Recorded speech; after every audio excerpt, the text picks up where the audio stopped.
Immigrants are desperate for a better way of life. We need the strongest of these crude backward browns to keep us all alive. I see the ones that can swim the Rio Grande, too. Berto, you swum that border river to get here, ain't you?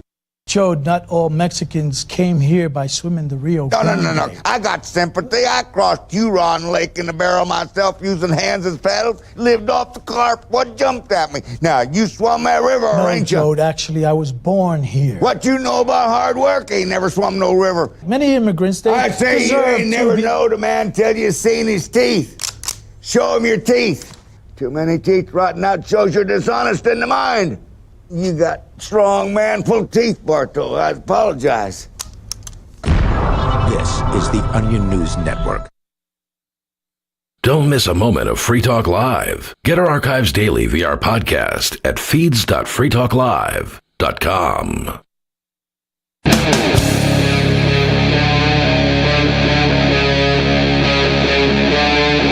Free Talk Live. Well, what is up, all of our liberty-loving friends? This is another fantastic episode of Liberty at Night with Nate and Charlie on the Free Talk Live Network, coming at you from Nashville, Tennessee. Free Talk Live is brought to you by Dash Digital Cash with fees of less than a penny per transaction. Dash is made for spending. Dash is one of the oldest cryptocurrencies, and they are widely available on exchanges, including the decentralized Maya protocol and the multi-crypto wallets. Thanks to the Dash DAO for sending us 32 Dash per month for this sponsorship. It's easy to get and use Dash. You can learn more at dash.org. That is dash.org. Well, like I said, this is Nate with Liberty at Night. Charlie's not here right now. Liberty at Night, we come to you on Tuesday nights via Free Talk Live, but of course, every single day of the week, we have a podcast called Good Morning Liberty. Good Morning Liberty. You can find that on all of your favorite podcast app. You can watch our videos on YouTube, Rumble, and Odyssey.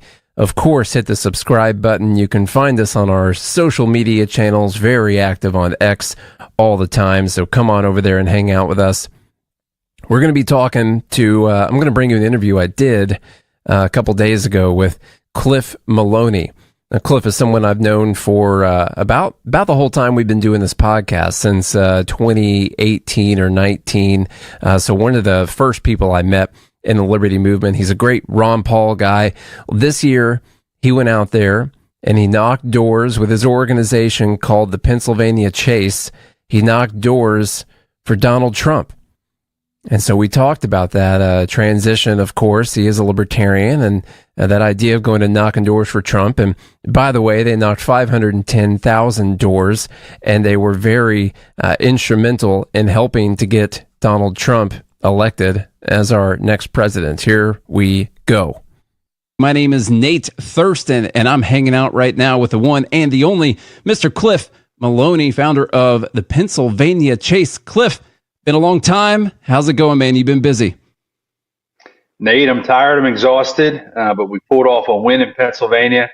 Happy to talk about it, but right now just reeling in our victory and trying to get some rest. I saw you having a little victory party with some people. I saw some really cool pictures out there that you posted. That's a picture with Elon Musk. That's pretty cool. You and Lee Zeldin and a bunch of other people. So I bet you're probably ready for a nap, maybe just a day off, something like that. Yeah. Well, you know, the first couple of days after the win, we were doing media and really tying up things in Pennsylvania. Then I went down to Mar-a-Lago for about 4 to 5 days. You know, now I'm just catching my breath. Mar-a-Lago was transition meetings, you know, meeting with funders to thank them, some activists and members of our team that were there. But yeah, I mean, it was an honor. You know, on Thursday night last week, I had the opportunity to spend some time with the president, some time with Elon Musk, Bobby Kennedy, Tulsi Gabbard, Lee Zeldin, Vivek Ramaswamy. I mean, you name it, everybody was there. And so it was great to not only be with them, but to be with a lot of the organizations, Turning Point Action, America First Works. You know, I always want to take time to thank these people. Scott Presler, Early Vote Action. There's so many different pieces to this puzzle that came together. And look, I have to say this, Nate, on your show, because I am a pretty hardcore libertarian. You know, I do think that this Trump coalition is one of the most fascinating in terms of the perspective of independent or critical thinkers, right? If you would have told me a year ago that Elon Musk, Bobby Kennedy, Tulsi Gabbard, and Vivek Ramaswamy, alongside Ron Paul, are going to be working to really reform our government, I would have thought you were on heroin, which we should legalize, but that's for another day. But I think it is fascinating to me how much of an opportunity this is, and we're going to have to hold their feet to the fire, right? The swamp is not going to roll over, but I just think any libertarian or constitutionalist out there, this is the most opportunistic time that I've ever seen in my 33 years on Earth for actual reform. And so I'm just excited about that, and I'm going to work every day to figure out how I can help doing that and to see what I can do moving forward. But I want folks to think about that, especially libertarians and constitutional conservatives that listen to your show. We should be very, very much thinking this is an opportunity. Mm-hmm. And I really don't want people to get down. Sure, I understand that people are always skeptical about any government action for reform because it never happens. But if there's ever a time to be a little open-minded, it's right now. Yeah, that's one of the things I have written down right here to ask you about. I'm a libertarian. I don't know specifically where your political leanings are or anything like that, but I was going to ask you how libertarians should feel about this. I mean, I voted for Trump for the first time. I've had 3 opportunities. This is the first time I did it because it felt like there was something different this time. And it felt like there was, they say don't vote for the lesser of 2 evils and all that. I felt like there was such a stark contrast between the different forms of government we would be getting that it didn't even fit in that category this time. So we have libertarians in our group that are not happy that we voted for Trump, that are not happy about this. They're just as anti-Republican GOP establishment as they've always been. What you kind of gave your message a little bit, but how should libertarians be feeling about this moment right now? I'm pretty excited. And like you said earlier, I think people should be excited. Yeah, I'll go a little deeper on the why. Obviously, we've won. So, talking about the opportunity, I agree with you. I think this is a moment that has so much potential. But let me talk about why. So, I'm a guy who, believe me, I come from Ron Paul world. I'm as skeptical as anybody about any politician, especially typically from the major 2 parties. I've never been a Team Red guy. Okay, this cycle has been very new to me. I'm getting invited to events, all over Pennsylvania, because when we announced the Pennsylvania chase, we said, listen, we're going to knock 500,000 doors and we're going to turn out Republicans. And our objective was very simple. We said the average Republican statewide, since they changed the rules in Pennsylvania to allow for 50 days of mail-in votes, the average Republican has received only 20% of those mail-in votes. And we said, listen, we're going to knock 500,000 doors through the PHA's program.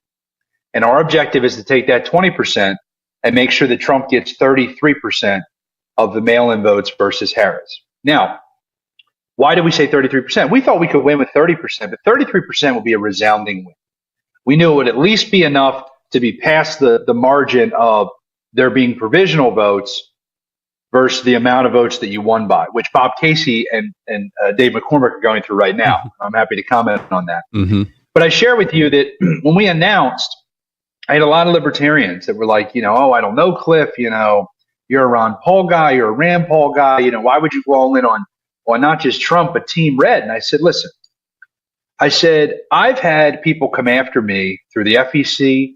I've had criminal charges. I've had civil charges. Nate, I've beat everything.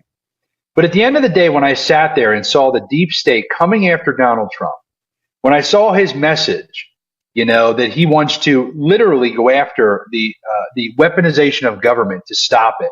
When I see the DOJ and the FBI coming after him, when I see him be impeached, when I see him be charged with a crime, when I see him have to be perp walked and do his mugshot, when they actually find him liable, when they take a shot at him, not once, but then other attempts.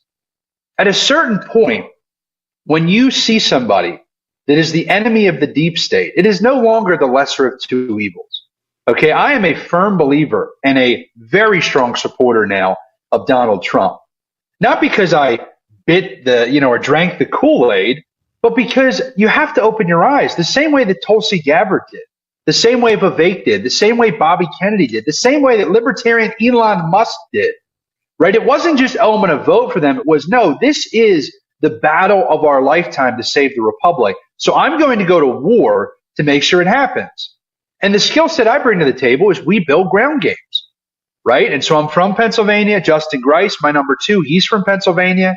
And so we were encouraged about a year ago by Charlie Kirk and other people on the Trump team to own this ballot chase operation in Pennsylvania. And I'm honored to tell you here on your show that when all was done, we knocked 510,000 doors and Trump received 34.5% of the mail-in vote. That's how we delivered a win. And luckily for us, he'd already won Georgia and North Carolina on Tuesday night. So we got to call the White House by winning Pennsylvania. It was a surreal experience and one that I'll never forget. Now, 510,000 doors. How many people did you have doing this? That's a lot of doors to knock on. It's funny too, because a lot of people, and this is not me calling anyone out, but a lot of folks who get into this industry think, oh, we'll figure it out. We'll hire people. And it's like, we've had, almost a decade now of experience of building these programs, whether it was at YL, whether it was at Citizens Alliance, whether it was for different PACs or super PACs or campaigns directly.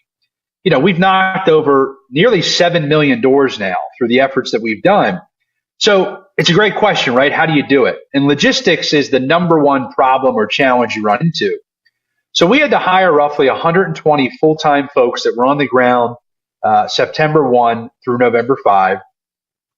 And then on top of that, we brought in about 100, maybe 110 different volunteers that did anywhere from 2 days on the ground to, 3 weeks, right? And we would bring them in and then you had local volunteers, but it was 120 full-timers, roughly 100 volunteers, and then probably 30, 40, or 50 locals that were pretty committed. But it was, it was a slog getting to the end there, right? I mean, we were close. We didn't hit it until the morning of Election Day. But on the final days, we were knocking like 15 to 25,000 doors a day because everybody was just, all hands on deck. So that's how we got there. Now, I heard the other day I was listening to Jon Stewart talk on The Daily Show, and he said he was making fun of the Democrats doing a bunch of door knocking. And he was making fun of this as a strategy and saying, oh, that's ridiculous. You can't put that much money into this. It doesn't work. It clearly just doesn't work. So what would you say back to him, essentially saying door knocking is a stupid idea and you shouldn't do it. It just doesn't work? Well, to anybody on the left that is, as Javier Milei would say, socialist scum who are trying to eat at the spirit of freedom, I would tell them they should listen to Jon Stewart. He's a genius, and you should absolutely not knock any doors. To anybody on the right that I'm trying to convince of the efficacy or the impact, there's a book out there actually written by the left. It's called, hold on, this might actually be perfect. I don't know if I have it here. It's called Get Out the Vote. And edition 5 is the most recent. And I recommend anyone who is actually trying to dive into the political world and be impactful, you should read this. The left did a 15 to 25 year research study on the different methods to reach voters, what it costs, and how many times you'd have to have that method reach a person before you add a new vote. And I didn't find this and then decide to do door knocking. I just realized that there was a gap because Democrats always did volunteer knocking and paid knocking, and Republicans always just did volunteer knocking. And I'm like, well, we're missing something here, guys. And so that's a lane that we took. And then as I started to do it, funders and activists would ask me, well, how do you know it's working? And when I started to dive in, this book, Get Out the Vote, 5th edition, there's 2 pages that have like a chart that I probably bring to every donor meeting and anytime I give a speech now. And it just walks you through door knocking versus phone calling versus mail, TV, radio, digital ads, all the different ways you can do mass communication to voters. And by far, Nate, it's not even close. Door knocking is the most impactful. When you really boil it down, 1 out of every 9 people that you talk to, you're adding a new vote, somebody that would not have voted otherwise. Now, when I say that, people think, oh, every 9 doors. I'm like, no, let's be honest. Okay, you only talk to somebody 1 out of every 3 or maybe 1 out of every 4 doors, somebody's home, right? So when you start to extrapolate that out, Now you're talking about 27 doors, or you're talking about 36 doors. And I joke with people like, man, that doesn't seem efficient. I'm like, well, you have to look at it by comparison. So then when you look at what it costs to make phone calls and you realize it's less than 1 out of every 9, I mean, it's like the number's like 1 out of every 40, right? 1 out of every 50, because it's less of a connection. Then you realize how many people you got to call to talk to somebody. So I just share with you that, the Democrat talking point has shifted. The whole election, it was their ground game is outworking Trump's, and that Trump's is non-existent.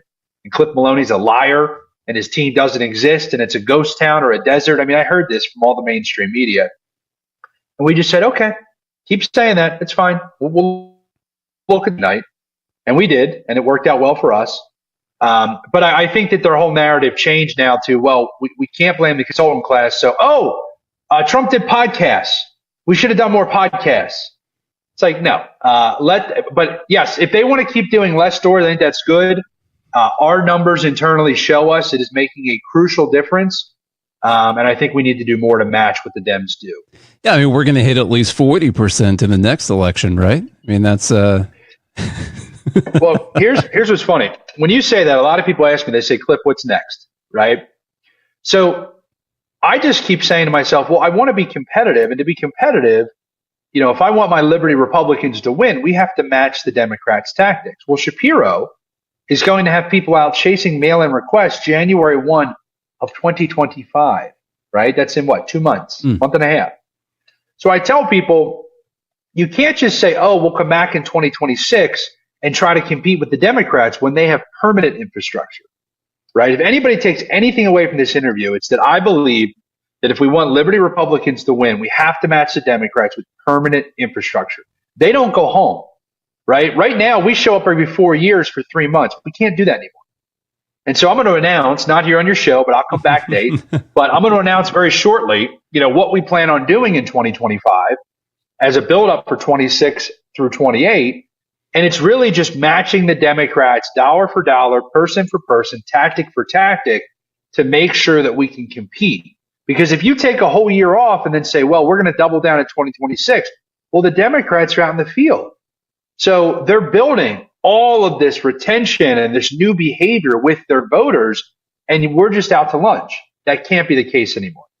So sticking on Pennsylvania here for a minute, I want to make sure we talk about this. What's going on with the vote counting in Pennsylvania? I saw I saw probably the same clip you've seen from the meeting, and I can't remember her name, saying that she basically didn't care that it was illegal. She said precedent didn't matter. She said she wanted the courts to take a look at it.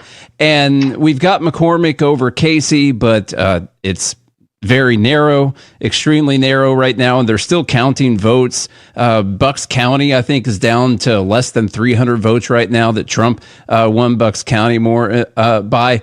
And so are they counting illegal votes right now? What's going to happen here? Yes, they are. Look, I warned about this. I was sounding the alarm about this 5 months ago, and here's why, okay?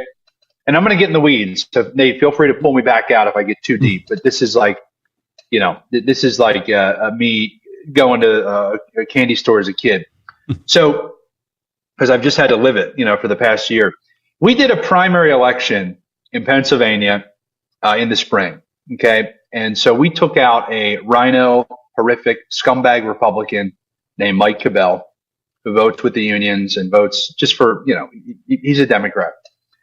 And we replaced him with a patriot, a guy named Jamie Walsh.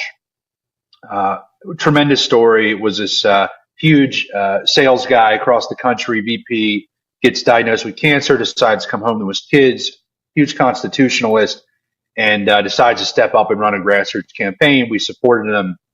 So 20,000 people roughly vote in this primary, and Jamie Walsh wins by 8 votes. Okay, 8 out of 20,000 votes cast. So what happened was, this is Luzerne County, very similar to Bucks. You don't have good people running the county, even though they're kind of now flipped to Republican. There's a lag in getting that correction at the county level. So all of a sudden, the Republican incumbent that we beat starts using all of the same legal challenges that Bob Casey's using right now. Because what happens is, when you're down by a sliver of votes, okay, less than 1%, you just need more votes, right? The more votes you can get, like that's your Hail Mary. Is the more votes you get, maybe they'll start to trend my direction. So obviously you try to get certain votes to count that might trend in your direction. Like Bob Casey is now trying to target counties that he feels like Democrats would have won, like himself. So in Luzerne, though, it's only one county. So what happened was there were roughly, let's say, 200 to 300 different votes that were considered provisional or military ballots. And the provisionals, okay, are meaning there was some sort of mistake. Now, you and I, or anybody that 20 years ago was voting, we think of provisionals as the 2000 Florida race, Gore versus Bush, the hanging Chad, or it wasn't really marked correctly, right? That's a provisional. It still is to this day. That is a very small amount of provisionals when you look at the overall scheme of things, because they've introduced mail-in ballots in Pennsylvania. So the majority of the provisionals are actually the mail-in ballot wasn't signed, the mail-in ballot wasn't dated, or the secrecy sleeve wasn't used. All right, those are the rules. To have a legal vote, you have to follow those three rules. So in this special election, there were roughly 200 to 300 of these provisionals. Let's say 250 or 260 were mail ballots that had one of those three issues. Well, Nate, this is how crazy it gets. In the county, they separate those into batches. So there's 3 different batches of those mail-in ballots that are now considered provisional because they didn't meet one of the standards.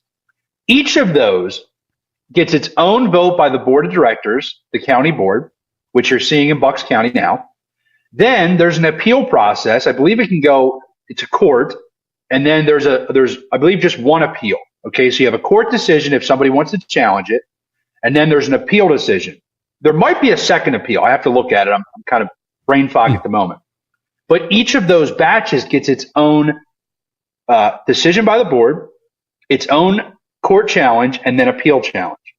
So you take that, and they ended up counting them in Luzerne. They said, well, we don't want to disenfranchise voters. The same thing that's happening now in Bucks County. Now, we ended up winning the race by 4 votes after they counted like 212 additional ballots, which were not legal votes. Doesn't mean they were illegal immigrants. Doesn't mean they were people from outside the district, but they didn't follow the rules and cast their vote legally. It shouldn't have counted based on the law. But the talking point by Democrats or by these judges is you don't want to disenfranchise voters, right? These people have a right to vote. And it's like, yeah, you have a right to vote, but you got to follow the rules, right? If I show up the day after the election and I say, hey, knock, knock, I'm here to vote, they say, dude, you didn't follow the rules. You had to be here yesterday. My vote doesn't count, right? So follow the rules, count legal votes. Fast forward to this cycle or this general election, Bob Casey is now using the same talking points, going to these counties and saying, you need to count all of these mail-in ballots that are now provisional because they didn't sign them, they didn't date them, or they didn't use the right envelope or secrecy sleeve. And Bucks County did what Luzerne County did. They said, well, we don't want to disenfranchise voters. So even though the Supreme Court of Pennsylvania has ruled you must sign for it to be a vote that counts, they said no. And so now it's going to go to the courts. Okay, we will be right back with the one and only Cliff Maloney. Great interview so far. Liberty at Night with Nate and Charlie on the Free Talk Live Network returns. We have some good news. The indictments against Ross Ulbricht in the District of Maryland were dismissed with prejudice, meaning they can never be refiled. This is especially good because those indictments contain the only charge ever made that Ross engaged in murder for hire. This was a serious allegation that Ross Ulbricht denies. It was never prosecuted or ruled on by a jury, but was trumpeted by the federal government and the media as if it were proven fact. The Maryland court held these indictments for almost 5 years, poisoning Ross's case and leaving him under a cloud of unproven allegations. As explained in Ross's appeal to the Supreme Court, the fact that the judge used these allegations to give Ross a draconian sentence of double life without parole violated his Sixth Amendment right to a jury trial. Judges are required to issue sentences based on convictions decided by a jury, not unproven allegations never even charged at trial. Although this is a positive development, the dropped indictment will not set Ross free. Now, a presidential pardon is Ross's only hope of freedom. Sign the petition at freeross.org. freeross.org. From Feature Story News in Washington, I'm Benji Haya. US President-elect Donald Trump's criminal sentencing, scheduled for next week, will likely be delayed after prosecutors in his hush money case say they're open to postponing, but would oppose dropping it altogether. Trump was found guilty by a jury of falsifying business records, but his victory in the presidential election has complicated proceedings, as Sally Patterson explains from New York. Donald Trump's sentencing could be pushed back once again, this time not just by a few weeks, but by 4 years. On Tuesday, prosecutors wrote to Judge Juan Merchan, who's overseeing the former president's hush money case. They said consideration must be given to potentially freezing the case until he's completed his second term. Trump's team says the filing's a, quote, total and definitive victory for President Trump. His lawyers are pushing to get the case thrown out completely. Firstly, because he's about to become US president again. And secondly, they point to a Supreme Court ruling on presidential immunity from July, claiming it applies to evidence used during the trial. This is one of 4 criminal cases Trump's facing across the country, none of which look likely to be completed before he returns to office. Ukraine has fired American-made long-range missiles deep into Russia, just a day after the United States gave permission for the use of these weapons on Russian soil. Russia's defense ministry said the strike on Tuesday morning caused a fire at a military facility in its internationally recognized territory, vowing, quote, an appropriate and tangible response to the attack. Megumi Lim's following developments from Kyiv. As Ukraine marked 1,000 days of full-scale war with Russia on Tuesday, the Russian Defense Ministry claimed Ukraine had launched a US-supplied ATACMS missile against Russia's Bryansk region. The claim coincides with several Ukrainian media outlets reporting that Ukraine had successfully struck a military facility in Karachev. If the claim is true, this would be the first instance of Ukraine using a US-supplied weapon to strike inside Russia since Washington eased restrictions days ago. While the war in Ukraine is the focus on the final day of the G20 summit in Brazil, Kate Fisher reports from Rio de Janeiro, where that summit is being held. President Xi Jinping of China and President Biden of the United States have very different views on this conflict, and that is one of the reasons that the wording in this communique is so general. There is, for example, no mention of the North Korean troops that are being deployed on behalf of Russia against Ukraine. But things are likely to change come January when there is a new US president who has said he wants to end these wars as quickly as possible. From bureaus worldwide, this is FSM. We're still not sure why you'd want to watch, but our video feed is streaming nightly for free at cam.freetalklive.com.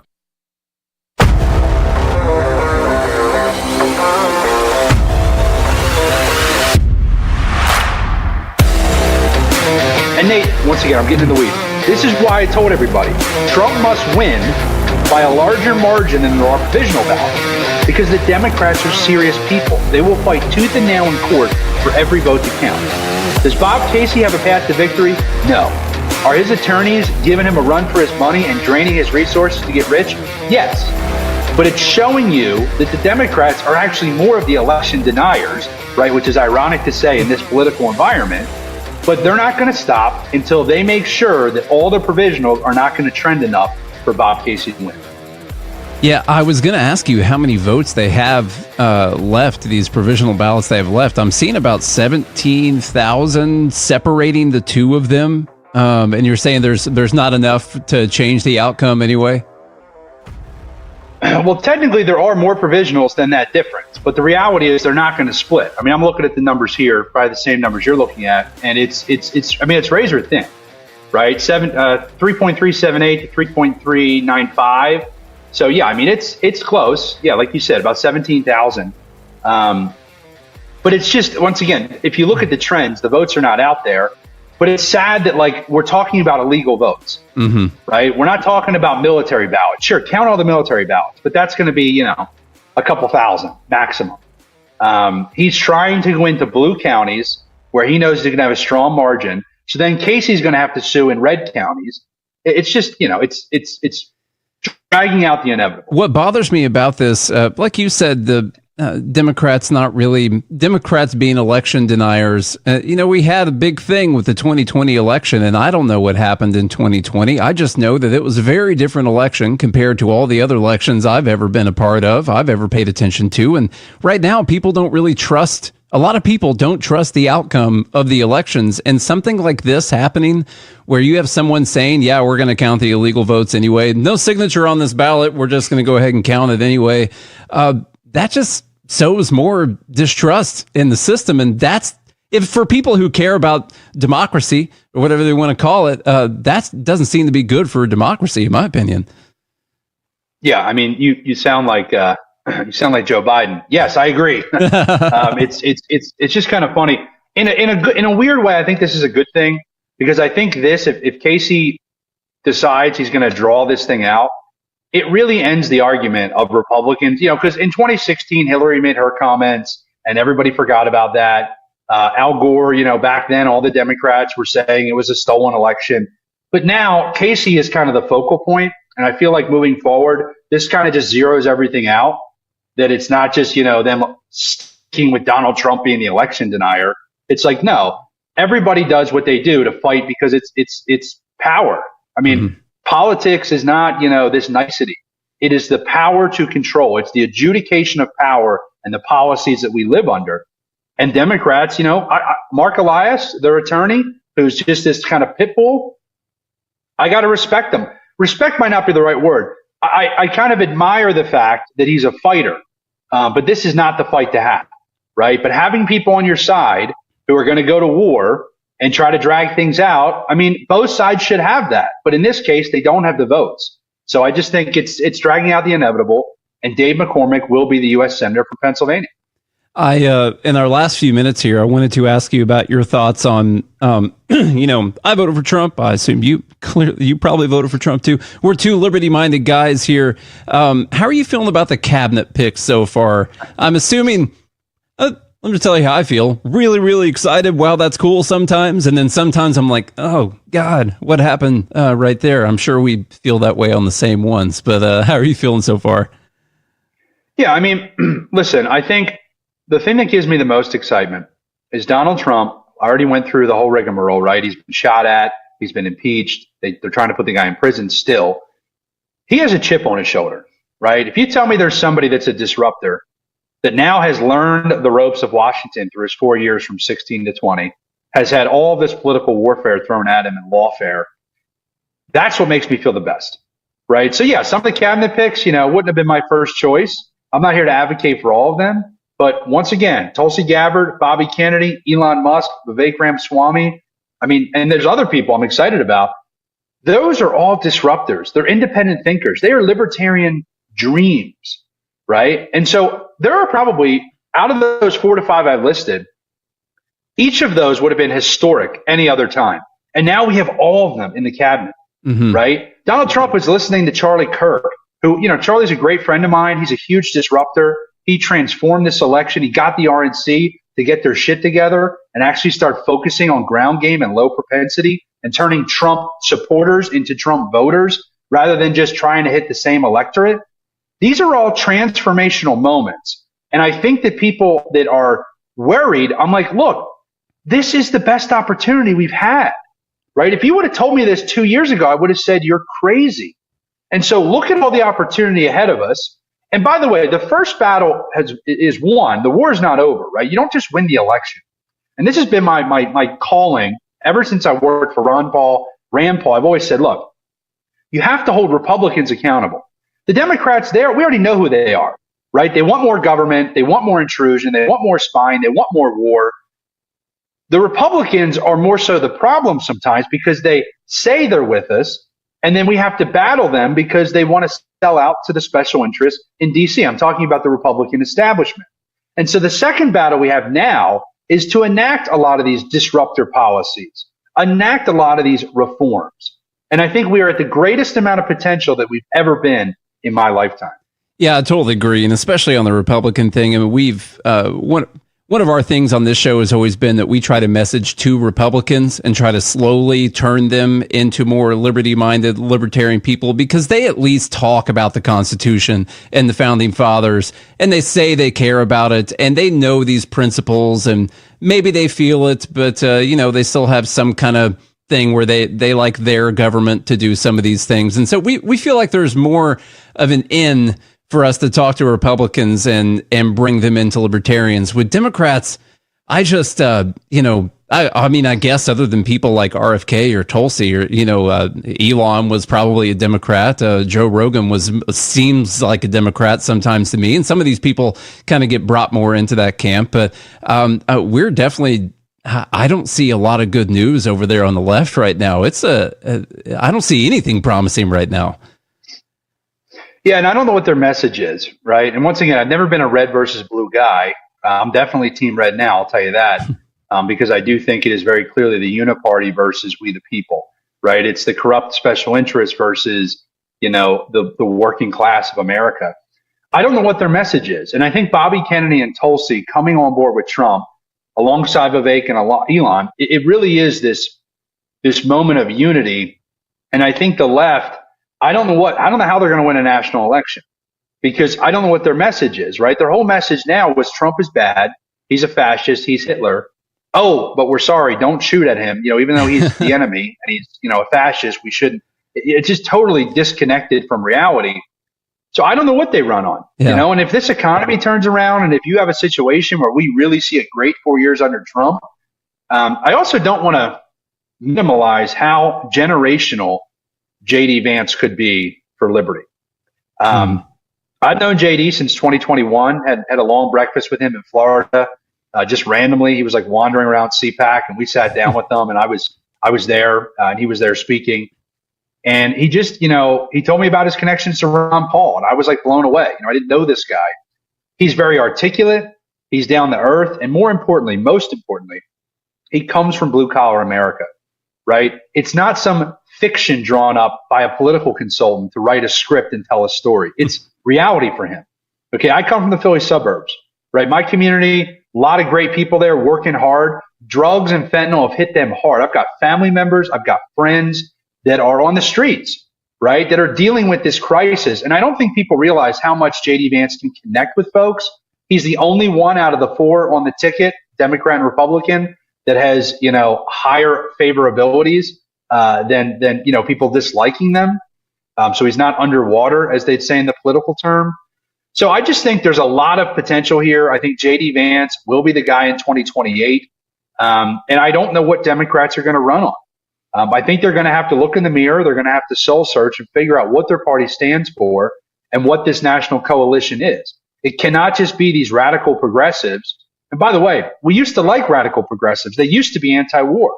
They used to be people that cared about spying on American citizens. They've kind of lost all that. They are now the party of the institutions. And I think that's why you see 18 to 29-year-olds in Pennsylvania supported Trump over Harris. It's the first time that's happened in decades, right? So I just think they're going to have to figure out where they go from here. I don't really have any good advice for them except to really figure out the government is not the answer, and you cannot align with these institutions that are corrupt and attacking political opponents. Yeah, I totally agree, man. I know you gotta go. So we're gonna get out of here. This has been really good. Nice little Sunday afternoon conversation here. I've got football on in the background, and so maybe I'm gonna finish watching the Titans lose this game back here. But where can everyone go to maybe see what the PA Chase, the Pennsylvania Chase, is doing? Maybe someday down the road, there'll be something closer to them if they're not in Pennsylvania. Who knows? Who knows? But where can they go? What websites do they need to visit? What do I need to put in the show notes right now? Yeah, sure. So on X, I like to keep people pretty updated there. That's my number one platform. I'm just at Maloney on X, at Maloney, Maloney, just my last name. PAChase.com is where you can go. You'll see updates there. We're going to be figuring out where we go next, a little tease, if you will. We are going to be doubling down in PA. I've got to figure out exactly what that looks like. And then obviously looking to help others where we can take this model, we can expand it. Look, at the end of the day, Democrats don't take off.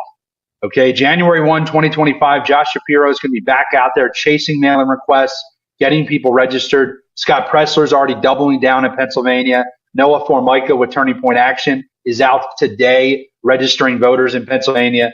So I call this permanent infrastructure, right? And that's what you're going to see me talking about for the next 2, 3, 4 years. We have to match the Democrats with their permanent infrastructure. So on X, at Maloney, and phs.com. Nate, I appreciate the show. Good Morning Liberty has really had some awesome guests. You guys do what I would call some of the best work because you're talking about Republicans adapting libertarian principles. You're talking about playing actually on the field instead of being down the street while some of these people go, toe to toe. So appreciate what you're doing and keep speaking the truth. It matters to the American people. Thank you so much, Cliff. I'd love to have you back on again sometime soon. We'll do it. Thanks so much. All right. Thank you. Once again, thanks so much to Cliff Maloney from the Pennsylvania Chase for coming on to talk to me about that, give me the debrief on all the stuff they've gone through here in the last couple weeks, couple months, and some of their plans for the future. We're going to shift over now to a conversation that Josh had with Sam Rouse talking about AI. Now, Josh is, we call him New Guy Josh because he's now our third guy, and he does interviews. He does an interview on Good Morning Liberty that we release every Sunday. Pretty much, he's had a new interview. Josh has had a podcast called Martin's Minute for quite some time. He had sent me some episodes a while back, and I listened, and I noticed that he's a very thoughtful guy. Really good at having very thoughtful conversations. And so we've had him do several episodes now. They've been booking a lot of great interviews. Andy Davies, Spike Cohen, a lot of great people. And so he did this one with Sam, which we just released, and I wanted to get it to you guys because I found it to be very important. So here's Josh talking to Sam Rouse. My name is Josh Martins, and joining me today is Sam Rouse. Now, Sam is a recent graduate of the University of Miami and a writer at Young Voices. So, Sam, welcome to the show. Thank you so much for having me today. Yeah. So this is your first appearance on Good Morning Liberty, but you had a really interesting article, something that Nate kind of has talked about in the past, that Nate and Chuck have talked a little bit about in the past. But before we get into that, why don't you take just a little bit of time, introduce yourself to the listeners, and kind of give us your little freedom journey. How'd you get to this point where this is an important topic for you, and freedom and liberty is kind of in your wheelhouse? So introduce yourself to them. Yeah, thank you so much for having me again. I really have taken up this issue of AI freedom in our tech space in the current day and age because coming up politically, I actually grew up in a very blue community outside of Philadelphia and has always been a bit more of the classical liberal bent than the mainstream liberal bent these days. And so really the issue of free speech and open communication and access to information and being able to, do your own research, voice your own opinion, engage in dialogue, refine your opinions and ideas has always spoke so much to me. And what I've started to see so quickly is AI became really important in our lives in the past year and a half, 2 years. And so widely available and easily accessible and integrated into things was people being so quick to try to limit it, censor it, regulate it.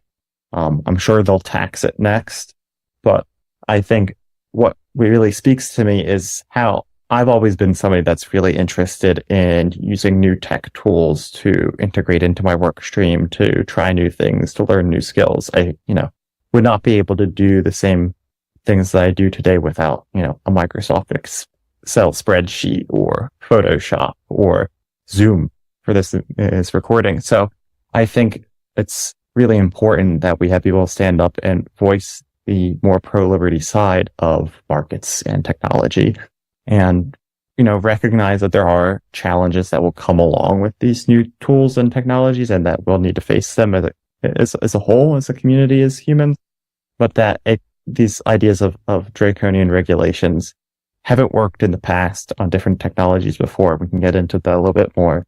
And I don't think it's going to work on AI. Absolutely.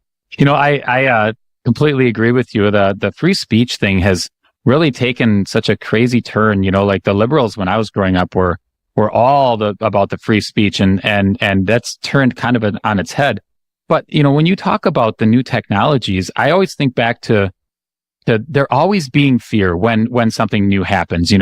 I imagine back 100 years ago when the tractor was first on the scene, and all those rural farmers, thinking they're gonna, and farmhands thinking they're gonna lose their job, and many of them did, and they probably thought it was the end of the world and the fear of that. But yet, look at how many opportunities and how much innovation and how incredible freeing up that human capital made the rest of our society. To be able for them to be able to unleash that human potential. So there's always fears, but new advances always seem to make our lives better. The progress always makes our lives better, and I'm guessing AI is going to be the same way. Yeah, and I think what always comes to mind so quickly is obviously we're never going to place things like art or handcrafted basket weaving or something. Technology cannot do certain things that the human brain and body can do. But I think so much of what has spoke to me, and I certainly came up in the generation of more and more internet access and cell phones and social media and all that. And what's really comforting is actually if we had media and politicians that are really well informed, really tapped in, and they know what's coming next. They can talk to businesses, and they know the updates that are coming to iPhones in the future, for say. And if we talked about that and started to prepare more, we actually address okay, AI is going to be more and more accessible and used in these kinds of ways. What are we going to do when that happens? Because it's inevitable. And it's just this idea that we're going to stop this progress and this human flourishing, creates so much fear that if we don't do that, then what will happen, versus then preparing for how we're going to adapt, how we're going to integrate it. Very limited use cases. Okay. Something that is slander and libel. Well, that's unconstitutional, regardless if it's in person or online. So, that kind of thing can be regulated, but other things, that are just the use of some tool and stuff in these broad brush ways that they're going about it is really concerning to me. Yeah, definitely.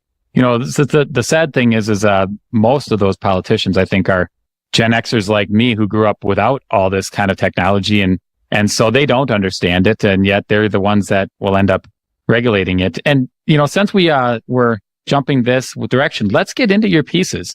So you had a piece in Newsweek and a piece in Free the People, and they both talked about the same topic. It's on how AI is going to how right now we're looking at politicians trying to quickly regulate AI and trying to control it, and there's a lot of calls for this.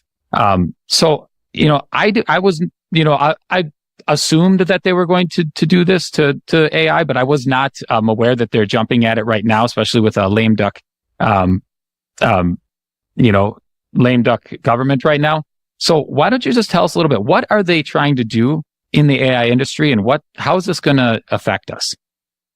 Yeah, so the sitting president, Biden administration, signed an executive order to create this AI Safety Institute. And it's really mimicking what they've done across the European Union and other countries to really quickly regulate AI. And a lot of times what it does is it imposes different disclosure requirements, different mandates on, the energy usage, the terabytes and stuff, all the technology stuff that a lot of us don't quite understand too well, and puts a lot of guardrails in terms of the kind of information, what it can feed back to you, the use cases, etc.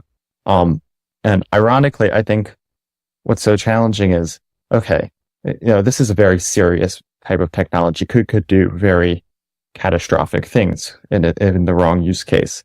There might have been a discussion to be had with the public, with people across the aisle, with people from the top to the bottom, about what are some things that we don't want to occur. What are some things, okay, we don't want AI to tell people, how to build a nuclear weapon is always the example that's given out. Okay, I think most people, even those of a very libertarian bent, could be like, okay, that might be a little bit crazy, but that should be at least, and widely available. Now, of course, the people that want to do that will probably find it in some other way. But what has happened is that these groups of lobbyists that are predominantly heavily from the big tech companies and the existing AI companies have worked to pass legislation in this lame duck period of Congress before the new legislators are inaugurated, which of course will change over the party control in the Senate, are trying to lobby for a piece of legislation to permanently enact this AI Safety Institute and formally create it as an agency instead of one of these ad hoc agencies that can be created by the president.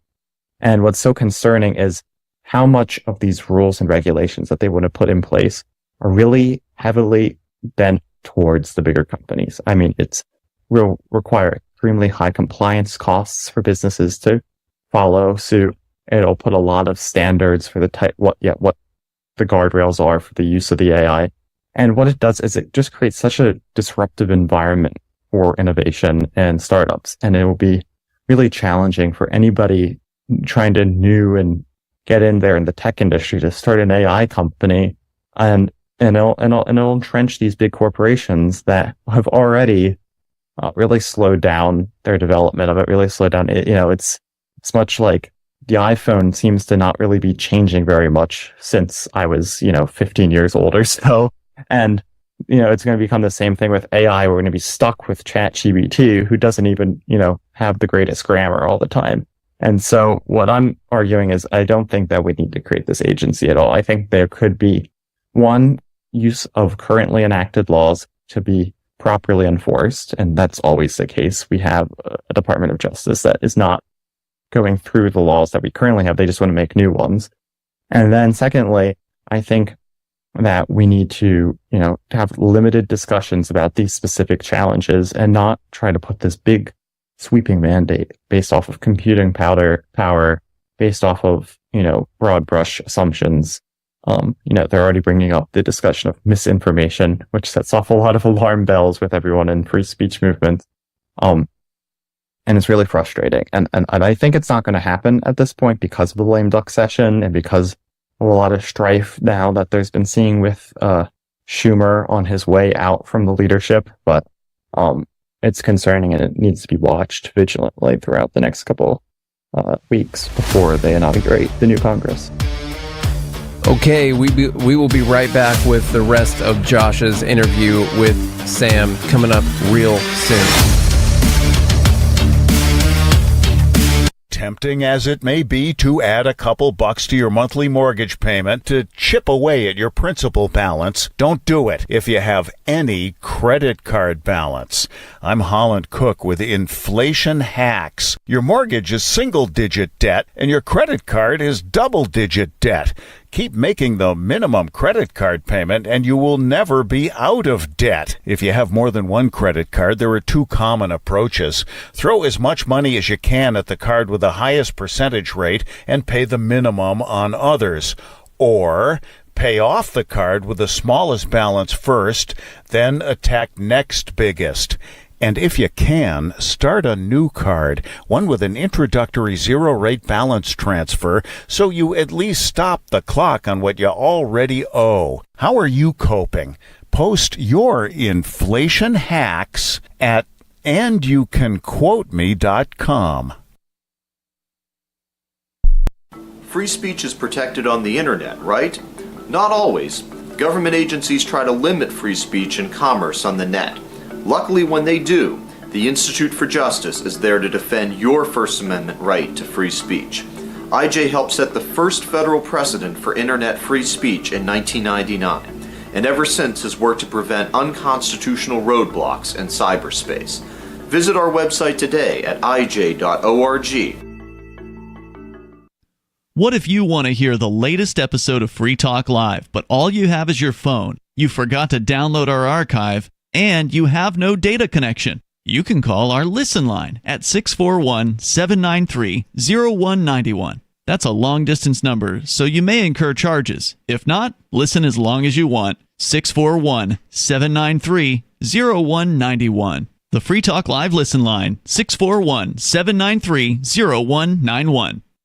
The latest episode of Free Talk Live continues with Hour 2 up next after the news here at listen.freetalklive.com. From Feature Story News in Washington, I'm Benji Haya. US President-elect Donald Trump's criminal sentencing, scheduled for next week, will likely be delayed after prosecutors in his hush money case say they're open to postponing, but would oppose dropping it altogether.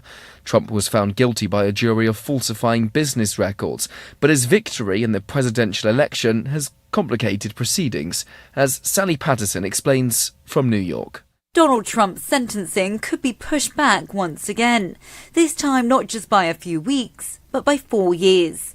On Tuesday, prosecutors wrote to Judge Juan Merchan, who's overseeing the former president's hush money case. They said consideration must be given to potentially freezing the case until he's completed his second term. Trump's team says the filing's a, quote, total and definitive victory for President Trump. His lawyers are pushing to get the case thrown out completely. Firstly, because he's about to become US president again. And secondly, they point to a Supreme Court ruling on presidential immunity from July, claiming it applies to evidence used during the trial. This is one of 4 criminal cases Trump's facing across the country, none of which look likely to be completed before he returns to office. Ukraine has fired American-made long-range missiles deep into Russia, just a day after the United States gave permission for the use of these weapons on Russian soil. Russia's defense ministry said the strike on Tuesday morning caused a fire at a military facility in its internationally recognized territory, vowing, quote, an appropriate and tangible response to the attack. Megumi Lim's following developments from Kyiv. As Ukraine marked 1,000 days of full-scale war with Russia on Tuesday, the Russian Defense Ministry claimed Ukraine had launched a US-supplied ATACMS missile against Russia's Bryansk region. The claim coincides with several Ukrainian media outlets reporting that Ukraine had successfully struck a military facility in Karachev. If the claim is true, this would be the first instance of Ukraine using a US-supplied weapon to strike inside Russia since Washington eased restrictions days ago. While the war in Ukraine is the focus on the final day of the G20 summit in Brazil, Kate Fisher reports from Rio de Janeiro, where that summit is being held.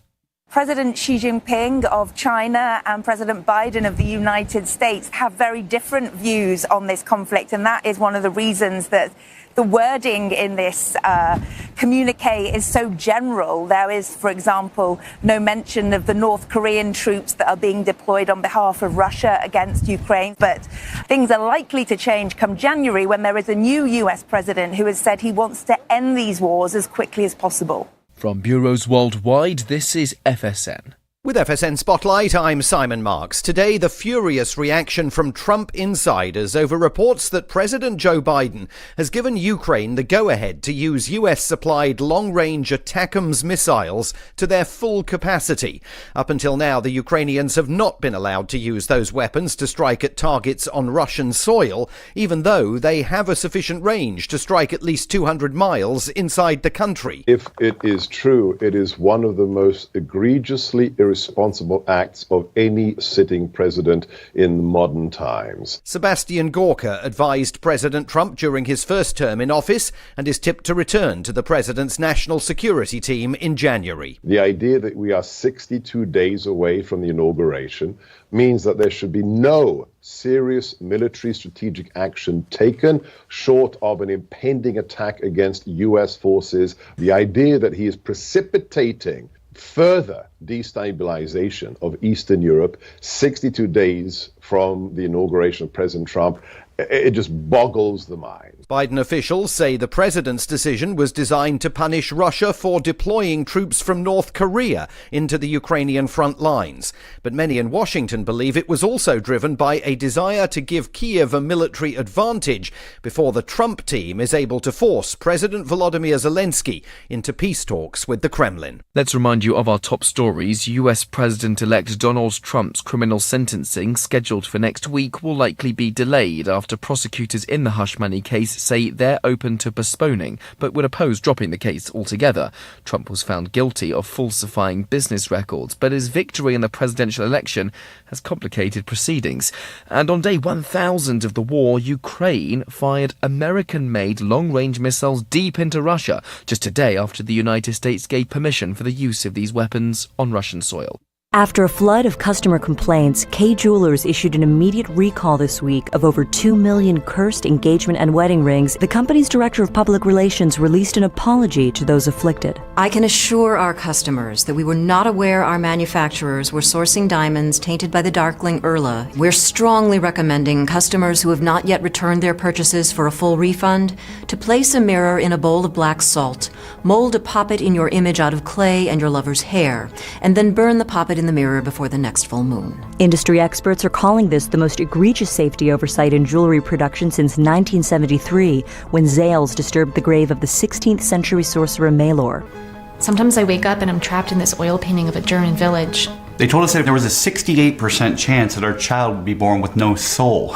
They sent us this disclaimer suggesting we leave the changeling in the wood and return only at our own peril.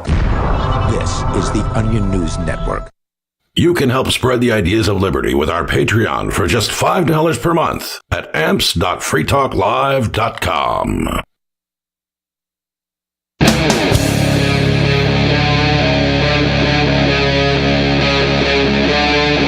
Free Talk Live. Yeah, so there's a lot to unpack there, but some of the thoughts that I had as you were talking is that, one, if they can stifle young startups and then they're stifling a lot of competition, and that can do a couple of things. One, we've seen how governments can control the big tech companies just like they did before Elon bought Twitter, and they were controlling a lot of information coming out and controlling just what we were able to get. Now, obviously, with podcasts and stuff like that, you're still able to get a lot of information out, but there's no one saying that they can't start coming after us too. But those excessive regulations, if they make it so much more expensive for startups to happen, then that makes it a lot easier for them to control those big tech companies. The other thing that jumped out at me is that with them preventing the excessive regulation, preventing startups from happening, you can never really, you can't judge or know or count how many jobs or opportunities don't get created because somebody, say, just decides not to make that new company. You know, it only takes one of these regulations preventing the next Steve Jobs from a big idea to set us back many, many years, or set us behind other nations that are trying to develop the same thing.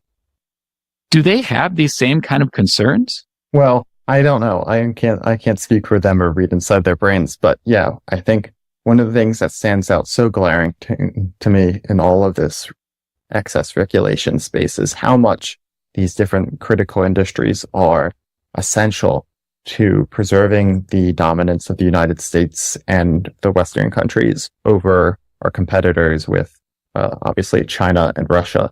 And I think that what's really concerning, and particularly in the tech space, is the United States technology and internet access should be the freest, most protected, and most innovative in the world in comparison with China, where they censor people, they investigate people, they conduct surveillance and mass scale. And so what's so concerning is, this industry that could be critical to, effectively spreading information freely and liberating free people across the world in a lot of ways, is going to be held back by people that are fearful of what it could be misused in or what it could share about.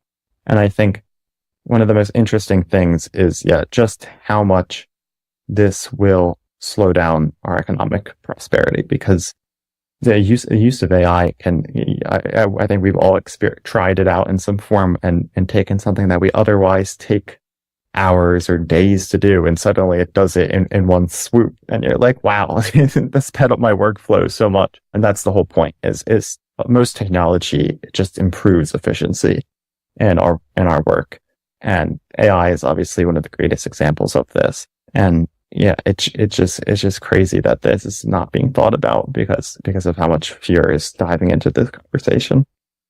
Yeah, I definitely think about the other nations over there. If we allow ourselves to fall behind, they don't have the same, constitutional free speech. They don't have that. So definitely it could cause issues on our end. The other thing that it has my brain going here is, being a Gen Xer, I can remember when we had landlines and even group lines. When I was a young man, my dad lived out in a rural town, and he was on one phone line for like 3 or 4 homes, and a group line. There was no cell phones or anything like that. And what really changed and made such things different was when the phone companies were broken up and there was actually some competition, and they actually had to provide a better service. And as more and more competition happened, and you started to have cell phones and everything else, it just took off like a wildfire. It only takes a little bit of regulation to really stifle, these next innovations and really keep us locked where we're at. And it can really slow down some of these regulations or some of these improvements. And so I can definitely see the fear, especially from the younger generations who grew up with all this technology, saying, whoa, don't stifle the innovations. We're moving so fast. Don't slow things down. Are you seeing that from others in your generation, or are you seeing them still coming out with the fear? Because I guarantee the Gen Xers like me are the ones behind this is scary, it's Terminator coming to get us kind of thing. What is your generation looking at? I definitely think on average, it's a lot more optimistic. I think by and large, what's so concerning about this regulatory push is how it's really flying under the radar. I mean, I think if I surveyed most of my friends and said, what do you think about, how they're going to start to regulate AI? They're like, what? They're regulating it? We just got it. We just started using it. We're still figuring out how to, and I work every day. I'm still figuring out how to use these different new technology systems to improve our efficiency and our organization and everything.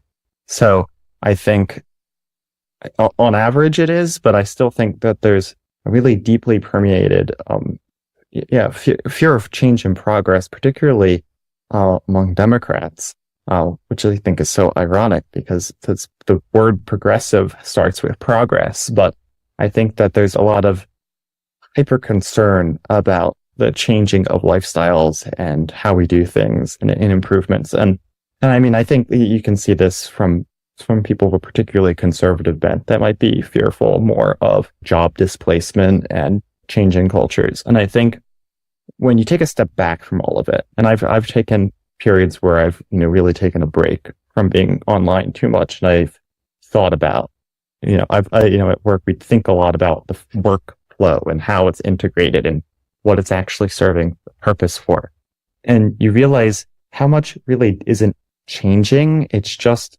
these improvements and restructuring, and sending an email versus sending a postcard is really not that different. I mean, it might be physically different, but you're still transmitting written communication between two people, with a signature. And that the changes with AI, actually, I think people are really so fearful about what they think about is this artificial general intelligence, which is like robots. And I don't know much about that, but I do know that these large language models are by and large really just a more collaborative and integrative version of Google. I mean, it's really looking for information. I use it largely for research purposes. I want to learn about something. I'm not particularly adept in, ancient world history. So I want to understand this thing where somebody compared such political event to Rome.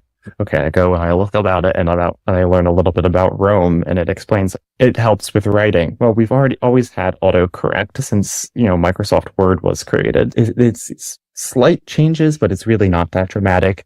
And I think if you peel it back a little bit, and if we did a better job at educating about it, and I think that's one of the craziest things in all this discussion is people that are trying to shut it off and they don't want to integrate it into their work. They don't want it in the schools. They don't want it on their cell phone in Siri. No, actually, what we need to do is we need to show people how it's going to be used in those cases and then let them dive in and do it, because the best way to learn is through doing something. And so I would say by and large, Gen Z has been the most optimistic about that with all technology, because we started using these phones from day one. And so anything that comes up on them, we configure it. I mean, we learn how to use new systems. We're the ones showing how to export as PDF. I think it's a little bit different, but I think there's still a lot of fear and emotions tugged on in media descriptions of all of this. Yeah. As you were talking and comparing kind of the left and the right, it kind of occurs to me that, the left has been really trying to control information, at least of late. So they could see it as dangerous because they can't control all the ideas coming out. You look at the podcast, Joe Rogan and stuff like that, and how he was able to get information about COVID out and they just couldn't control it. They fear that because then they can't control the narrative as much. But from a Republican standpoint, I think about how Trump is all in on tariffs, and what's a tariff is just a way to control the trade and free market so that American companies are more competitive on the world stage, where, sometimes it just isn't as efficient to do something in America, and it's easier to get that trade. So I could see Republicans looking at it as a major job loss, because you don't need somebody doing all that hand-on research. You don't need all those, the room full of lawyers eating their Chinese food, digging through the boxes of paperwork, if you have an AI that can siphon through that really fast. At the same time, the left might say, we're not able to control this. So I can see the fear from both sides. And I guess my biggest fear would be that they team up and try and say, okay, let's just regulate all this out. Because I'm with you. I think progress is one, it's going to happen, whether we do it or China does it or somebody else does it. The reason we're so dominant on a world stage right now with technology is because we did it. We had created the opportunities to allow it to happen. And somebody's going to do it, whether we stop it or not. We can't be fearful of the future. We just need to embrace the potential of these new technologies. And I do definitely think that your generation is going to be the ones with the little tech and the startups that happen, because you guys grew up with it. You see the full potential. You are able to look at that tablet and, understand it much faster than the rest of us. So having these big tech companies stifle this incoming generation with all these ideas that they have, I think would be a disaster. Yeah. And I think the element of control you hit on is really interesting. I was messaging with somebody about this recently on tech policy spaces. Why do people seek control? It's because of a fear of the unknown.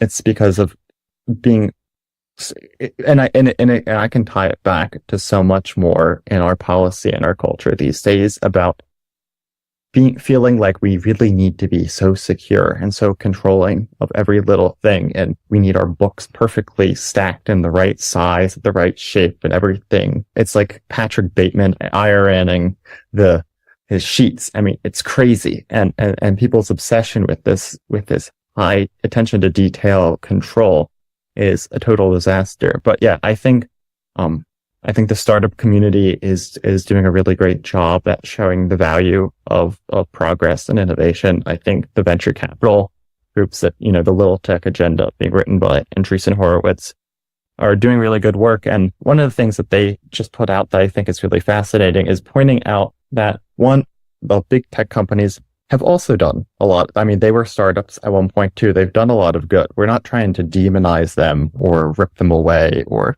go hipster antitrust on them. But what there needs to be a competitive and fair marketplace, and where the most successful and innovative and cost-effective company wins out at the end of the day. And whether that continues to be Meta or whether that becomes OpenAI or Palantir or whatever it might be, that's up for the consumers to choose. And we need to create an environment, and hopefully there could be collaboration between all of them, because I think all business leaders are fundamentally of a more libertarian and capitalist bent than, the regulators and politicians are. But I think that it's going to really depend on people being really vocal about it. And what was so shocking when I started drafting this piece was how little reporting there had been about it, how little mainstream conversation there is about the tech industry. There's so much talk about journalism industry. There's so much talk about Hollywood and other, big pharma is coming up a lot now. But there really wasn't this much talk about tech outside of concerns with censorship in the elections and stuff. And that's not my wheelhouse of knowledge. And on the flip side, this total fear and demonization of AI. And there wasn't any more hopeful conversation about how we can innovate properly and effectively and for the good of humanity. And I think it's so important, that we all talk about it. One of the things that you just said, and I think it's very important, and something you alluded to earlier that I think bears repeating, is I love my iPhone, but you're right. It had the technology. The iPhone hasn't made too many big advancements in the last 10 years. And I think that there's a real fear in big tech that they are going to fall behind and they are going to become irrelevant. You look at some of these big companies that are pretty much gone, Sprint and stuff like that. And so there is a big fear there. But at the same time, one thing that you just talked about is that, and I totally agree, is that the best thing for the big tech companies is having those little tech companies to compete with, because it forces them to be better. It forces them to come out with that new innovation. It forces them to bring those little companies, sometimes through acquisition, but sometimes just through collaboration, bring those little tech companies together with them to create something amazing. And we've seen that in the past, so while there's fear and that they could fall behind, if they really put their foot to their pedal to the metal and they really try and innovate, there's a lot of potential for them in that competition. They just have to embrace it. So very, very Absolutely. Good articles. Thank you. Thank you so much. I have one last question for you. It's something that I ask everybody. If you had the chance to move us closer to liberty, you had the power, the magic wand where you could just make one change that either moves us closer to liberty or it opens people's eyes to liberty, what is something that you would do to move us in that direction? Yeah, I think sticking to this point of free markets and collaboration between big business and startup communities, I think one of the things I really wish we would do, and I think we're going to see a big shift now with changes in the antitrust division in the Commerce Department and stuff, is for people to really realize how much we need a competitive and open marketplace and how much regulation and this, I think within my generation, while they're still more interested in using technology, while I still think they're curious and young and collaborative and stuff, there is really this huge shift in opinions and we see it so much in things like energy, but now it's going into tech, it's going into food, it's going to everything, is this hatred of corporations and literally this weird communistic visceral hatred of businesses. And I think if we could all recognize that, yes, there are bad businesses. Yes, there are bad products. Yes, bad things happen. But there's also just so much good that can be done in the world through the private sector and so much value that people can add. And I think about this a lot in my own career, even that, the private sector is the one paying for everything at the end of the day. It's paying our salaries. It's paying for us to buy our food. It's paying for, our government and everything, right? We produce capital and that funds the whole country. And so all the social good, all of the philanthropy, all of the hard work, and I work in that sector right now, we benefit by the flourishing of these businesses, the innovation of these businesses, the competitiveness of these businesses. And so pitting ourselves against them rather than trying to work alongside, trying to collaborate, and sometimes calling a spade, I think is setting us all up for failure. And I think that we need to shift our mindset. And really, what I would really hope for is for politics to stop politicizing business, stop trying to pick winners and losers, whether that's based off of, again, tech monopolies or ESG or whatever it is. It's not right one way or the other. I think both parties are getting this is dead wrong. They're trying to weaponize the courts, economics, all of it against businesses and people that they don't like. No, let it run its course. If you don't like Disney movies, don't watch them. If you don't like to drink, don't drink. If you don't want to use AI, don't use AI. But generally, by and large, give the consumers the choice and let them make the decisions for the future of the country. Don't try to control things from high and mighty in a mantle with levers and push buttons. I definitely agree. So we've done such a good job. I shouldn't say we, but as a society, we've done a very good job of demonizing the successful. And even for every billionaire that they demonize, those businesses created tons of millionaires, tons of middle class people. Like those ideas and the entrepreneurs that took a risk and created that stuff have built opportunities, not just maybe in their company, but how many people, are making their living off of a computer that couldn't happen, 30 years ago or whatever it is.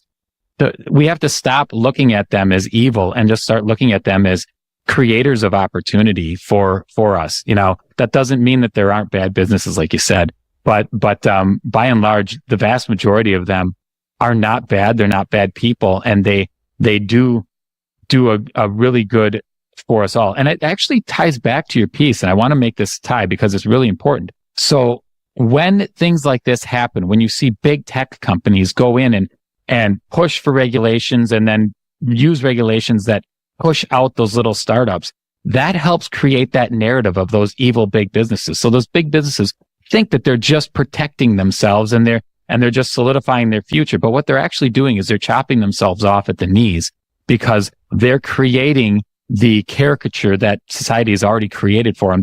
They're validating that caricature. So I definitely think I agree with you, like opening not only society's eyes that those businesses aren't evil, but also opening up the big business tech people's eyes to saying, look, these moves are actually moving society against you, and you need to trust and have faith in yourself, have faith in your people that you can stay ahead of the competition or stay with the competition. Don't try and regulate them out of business.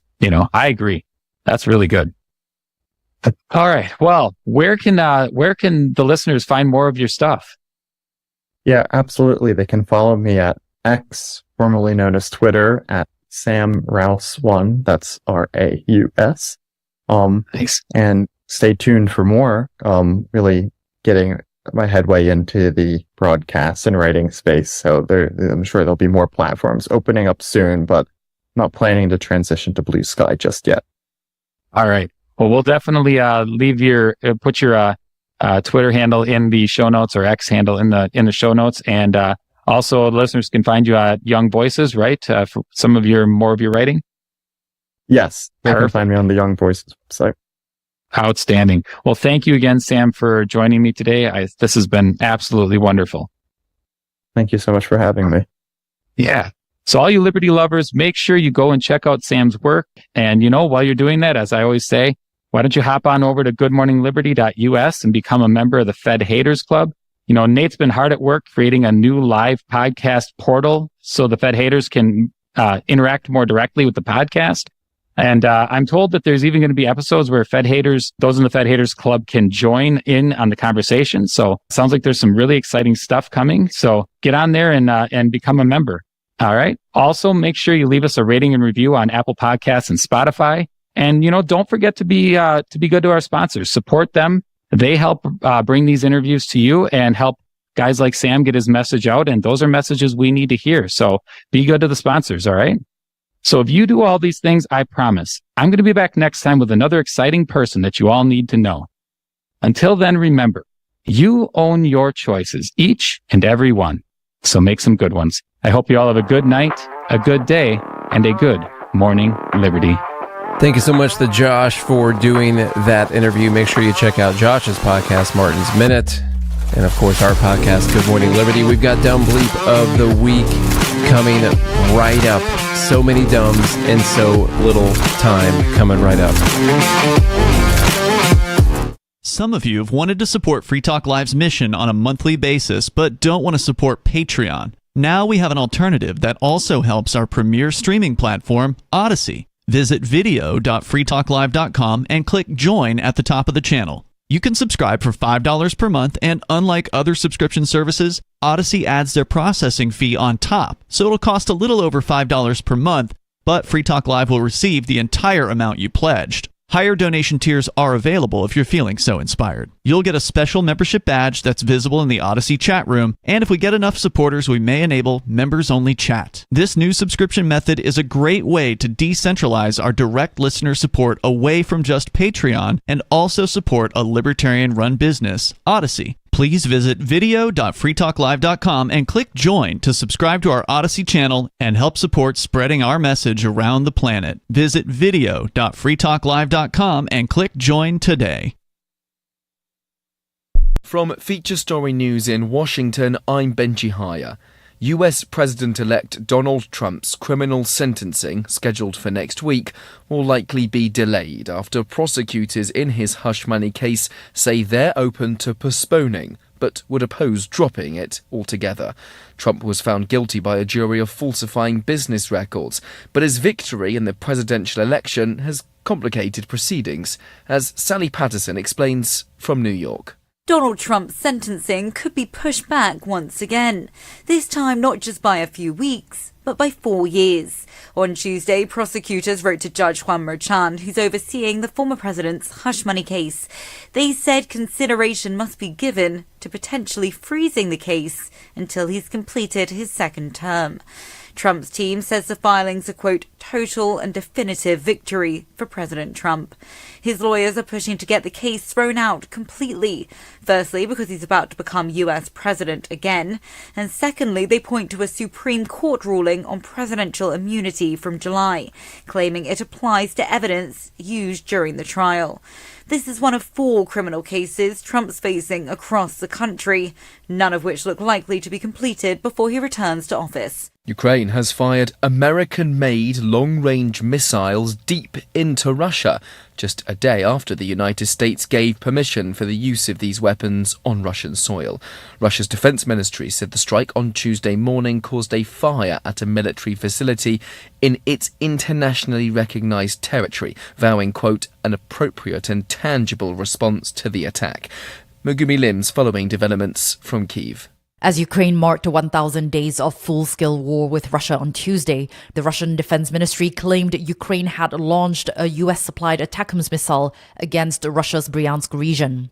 The claim coincides with several Ukrainian media outlets reporting that Ukraine had successfully struck a military facility in Karachev. If the claim is true, this would be the first instance of Ukraine using a US-supplied weapon to strike inside Russia since Washington eased restrictions days ago. While the war in Ukraine is the focus on the final day of the G20 summit in Brazil, Kate Fisher reports from Rio de Janeiro, where that summit is being held. President Xi Jinping of China and President Biden of the United States have very different views on this conflict, and that is one of the reasons that the wording in this communique is so general. There is, for example, no mention of the North Korean troops that are being deployed on behalf of Russia against Ukraine. But things are likely to change come January when there is a new US president who has said he wants to end these wars as quickly as possible. From bureaus worldwide, this is FSN. Yep, we still do email. Drop your email address in the entry box at freetalklive.com, and you'll be kept in the loop with Free Talk Live.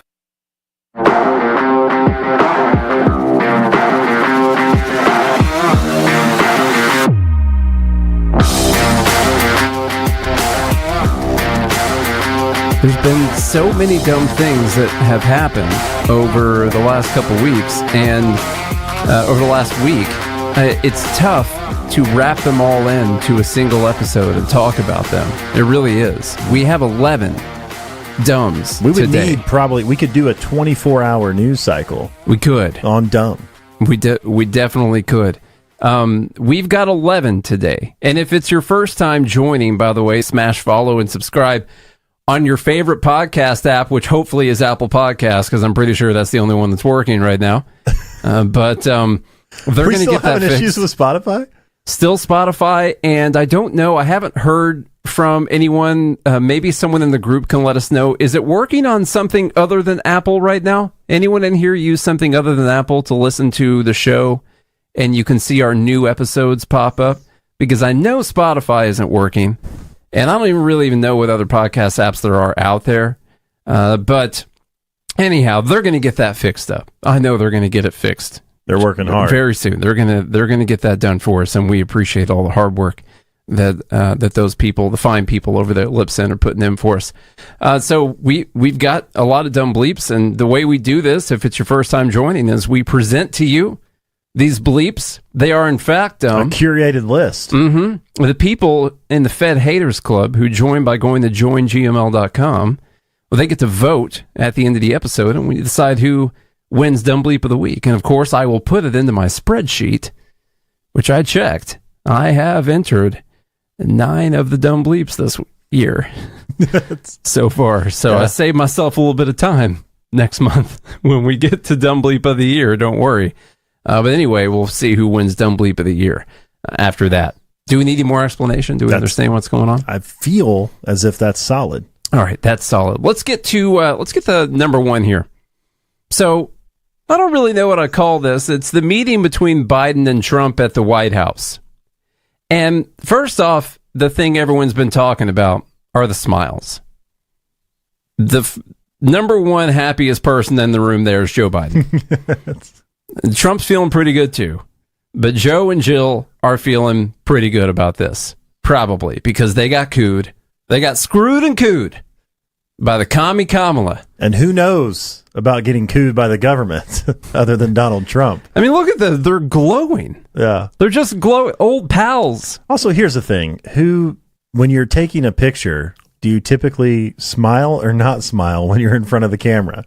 You grow up your whole life, getting in front of the camera to take pictures, and typically your mother tells you to smile. Yeah. So you're saying they're not happy? I'm saying it could all be fake. Well, it is all fake. Mm-hmm. This entire thing is fake. In fact, we're living in the Matrix right now. Currently, we're plugged in being used for batteries, so don't worry about it. Couldn't get over when I saw the video is the raging fire in that fireplace. There was a big fire going. Everything was going. It had to be hot in there. Was it chilly? I mean, they're wearing suits. It had to be. Now, the White House is an old building. It could be pretty drafty in there, I guess. That fire, when you watch the video, you could hear it. Well, it's going. It's going. The point I really wanted to make with this, and I guess first, while we're talking about video, we'll show some video from this, and then we'll make the big point from it. Here's this. Well, Mr. President-elect and former President, thank you, Donald, congratulations. Thank you very much. And looking forward to having like we said, a smooth transition.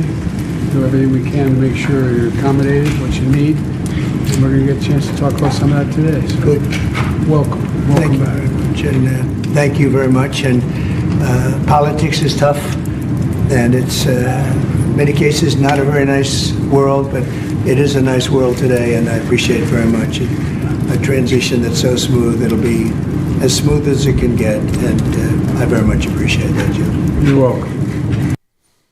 Okay. Let bygones be unburdened by what they were yesterday. By what they were. Mm-hmm. Now, the number one most obvious point. Welcome back. To make the welcome back. Welcome back. The most obvious point to make from this is that's not how I imagine talking to Hitler. If you're sitting in a chair across from Hitler and there's a raging fire behind you, first, that thing was really going. You could hear it in the recording. That's what I said when I first watched this. I was like, my God. Lord, that's a hazard. Or the Secret Service needs to get on that fire. It's dangerous. Anyhow, maybe that was ventilation. That was the plan. I mean, they should study the ventilation for that fire. It was able to just... It's a nice chimney. Whoever made that, they need to use that quality. For that. So it's pretty wild when you're talking to Hitler and you're taking a bunch of smiling pictures, walking around with him, saying there's going to be a smooth transition to authoritarian fascism with death camps and all kinds of stuff. Typically you're pretty happy. Or that was all fake and everyone knows it. Biden knows it. If he's still there, Jill knows it. She's still here. Trump knows And that it was Biden all fun knew and it wasn't true. By the way, it was all fun and games for the Bidens until it happened to them. That's true. Think about that. They're like, man, this government really is dirty, isn't it? Yeah. I hate the Democrats too. Yeah. It's all fun and games until it happens to you. All right. Speaking on this, just to make fun of Josh Eagle one more time, he said the 2028 Democratic candidate, 2028 Democratic map. This is an add-on. I think this is General Milley. Yeah, that's Mark Milley right there. He's showing Milley sweeping the nation. Almost all of the states are blue. And I'll ask the question one more time. What 2028 election? How is there going to be a 2028 election now that Hitler is in power? Yeah. Are you an idiot? Are you stupid or something? You just got done saying that this is the last election. It's over. Yeah. This is Hitler. Hitler wasn't worried about re-election or the next person coming in for election. Come on, man. So anyhow, Josh left Twitter, by the way. He's gone. Oh. Gone from X, and I feel it. I feel the emptiness in my soul. Announced it proudly. There we go. How about number 2 for this FEMA thing? I want to talk about this FEMA. Florida sues FEMA for discrimination, accusing it of denying aid to Trump supporters. Now, that's not dumb. No. The FEMA thing is dumb. Here's that text message that was leaked. Someone took a picture of it. All right. Implement best practices. Not one goes anywhere alone. That's number 1. Number 2 on the list, like the Second Amendment. This is most important. Avoid homes advertising Trump. So that's weird. We don't have to read all the things. Oh, well, except for avoid high salt diets and coffee. Yeah. He also wanted, that's part of their best practices. That way they want to make sure that they're, so this was after the hurricane in Florida. It's pretty wild to hear all these accusations of bias and all that from the government, but then to plainly see it where they're like, yeah, don't go to people who have Trump signs. And their reasoning is, well, they might be hostile with you or something like that. I don't know. If you're going to someone's house after a disaster and you're offering to give them money, I don't feel like it would be super hostile after that. Well, these are people that are promoting Hitler. That's true. That's true. Here's the story. Wouldn't you want to avoid the SS homes? I guess you would. Makes sense. All right. The story is Florida Attorney General Ashley Moody. She's suing the FEMA administrator, Deanne Criswell, a former FEMA supervisor, for violating the civil rights of Florida residents in a response to Hurricane Helene and Milton, which hit in late September and early October. The federal lawsuit accuses FEMA officials of conspiring to discriminate against Florida hurricane victims who support President-elect Donald Trump. The suit names Criswell and former FEMA supervisor Washington, who was fired after reports that she directed FEMA workers in Lake Placid, Florida, to skip over houses that displayed Trump campaign signs and flags in the aftermath of Hurricane Milton. We pretty much know the story here. The next part of the story was that FEMA fired her, and they said this is disgusting, and we don't support this kind of thing. And now the person who got fired, Washington, Marnie Washington, was that her name? Mm-hmm. Marnie Washington was like, yeah, this is a company-wide policy here. By company, I mean government bureaucrats. This isn't just me. Yeah, it's not. This is coming from the highest levels. They told me to do this. And so she's not happy about being fired, apparently. Yeah. So she's out there saying, yeah, they always do this. And she was on Fox to give her reasoning on this. And let's listen to the 24 seconds of this particular exchange. And someone feels uncomfortable, we can't go to that home. If you have loose dogs and someone on the team is comfortable with dogs and another person is not, we can't go to that home because of safety precautions. So you feared the Trump houses. The people on FEMA were fearing the Trump houses like they were fearing people with vicious dogs in their backyard. Exactly. And that's based on the trends. You can ask FEMA for That's exactly right. You got it. Yes. Same thing. A roving band of vicious dogs. Same thing. It would be like if the family had pet bears. This is exactly the same thing. Which the female workers for FEMA would definitely go in there because bears are safe. Yeah, bears are safer. But the male FEMA workers would be frightened. The FEMA male. Yeah. The FEMA males, of course. All right. I mean, on that note, the female workers should avoid homes with males in it. And they should only help homes that have bears in it. That's true. It would be safer if we're looking for safety precautions. Only bears. Yeah. Okay, we'll talk about that. All right, number 3. That was number 2. How about number 3? But also, she's coming out and saying that this is a directive from higher up. Yeah, that wasn't part of that video, but that was her response in an interview. I hope she saved all that. Sure she did. I mean, I think she's unhappy about getting thrown under the bus when she was doing what she's told to do. Yeah. So that's pretty cool. I like that. And after Rosa Parks fought for rights on the bus, and now she's getting underneath it. She's not even at the back of it. No. She's under the bus right now. Yeah. So we're still fighting right now. It's a racist country. All right, number 3. Number 3, Chuck Schumer. I just wanted to point out real quick that Democrats just lost in a landslide, and they're still doing this. But how about just a pointless post from Chuck Schumer for things that don't matter?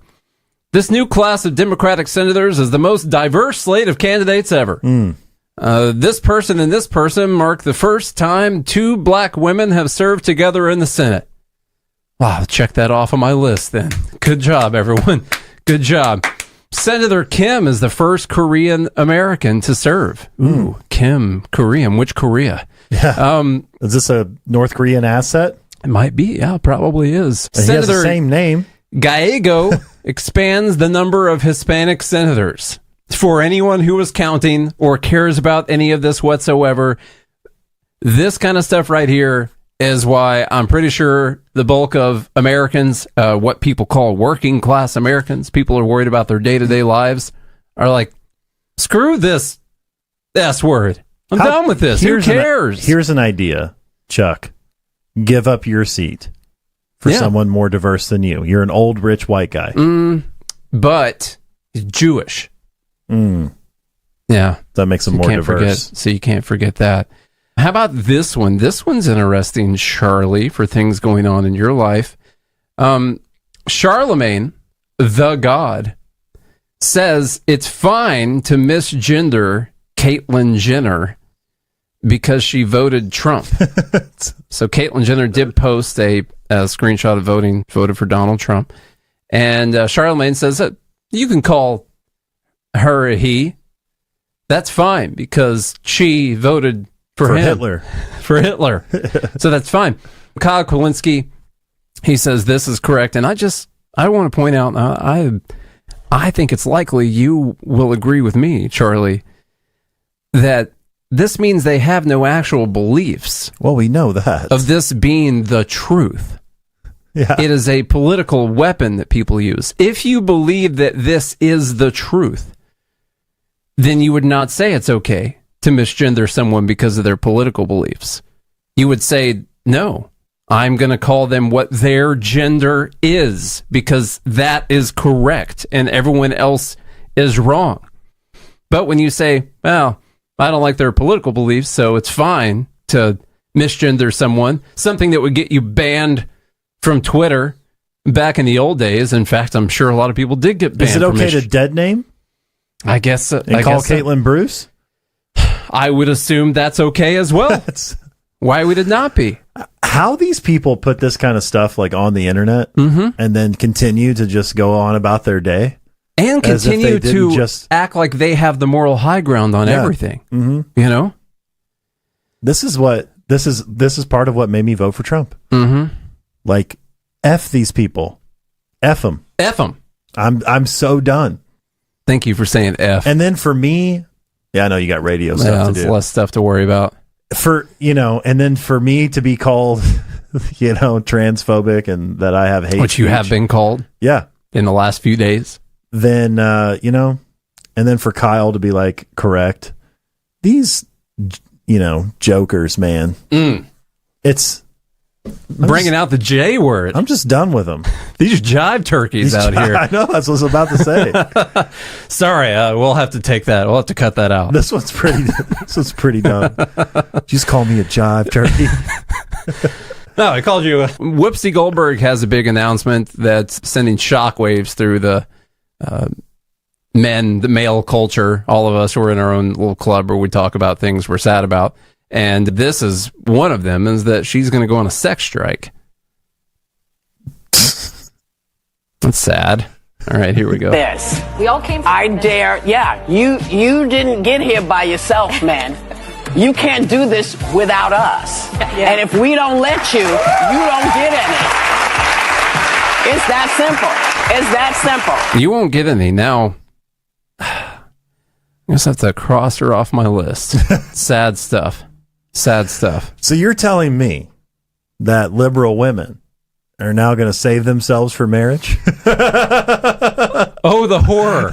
They're really owning the right by doing that, aren't they? Yeah. We talked about this. This actually won Dumb Bleep last week, Charlie. You were gone for it, but the 4B movement actually won Dumb Bleep last week. Oh, yeah. Well, that's great. And it's not dumb. They're by like the way. self-correcting towards what people think they should do in the first place, which is wait for the right person. This is mass formation reverse psychology at its best. It's exactly. Can we coin a new term there? Sure. Mass formation reverse psychology. I like it. Yeah. We'll coin that. We elect a president that makes you decide to stop spreading your legs of your own volition. That's a great idea. We're not forcing you to stop being whores, but you're voluntarily going to stop. And then it's a detriment to us. I'm sad. Yeah. I'm sad for sure. How awful these poor women are just they're going to become celibate. And that's, it's like, it's almost as if we're going to go back to the times pre-birth control, where women were a lot more selective, which is obviously the step to The Handmaid's Tale. It is. Which, by the way, on The Handmaid's Tale, real quick, you watch that show, right?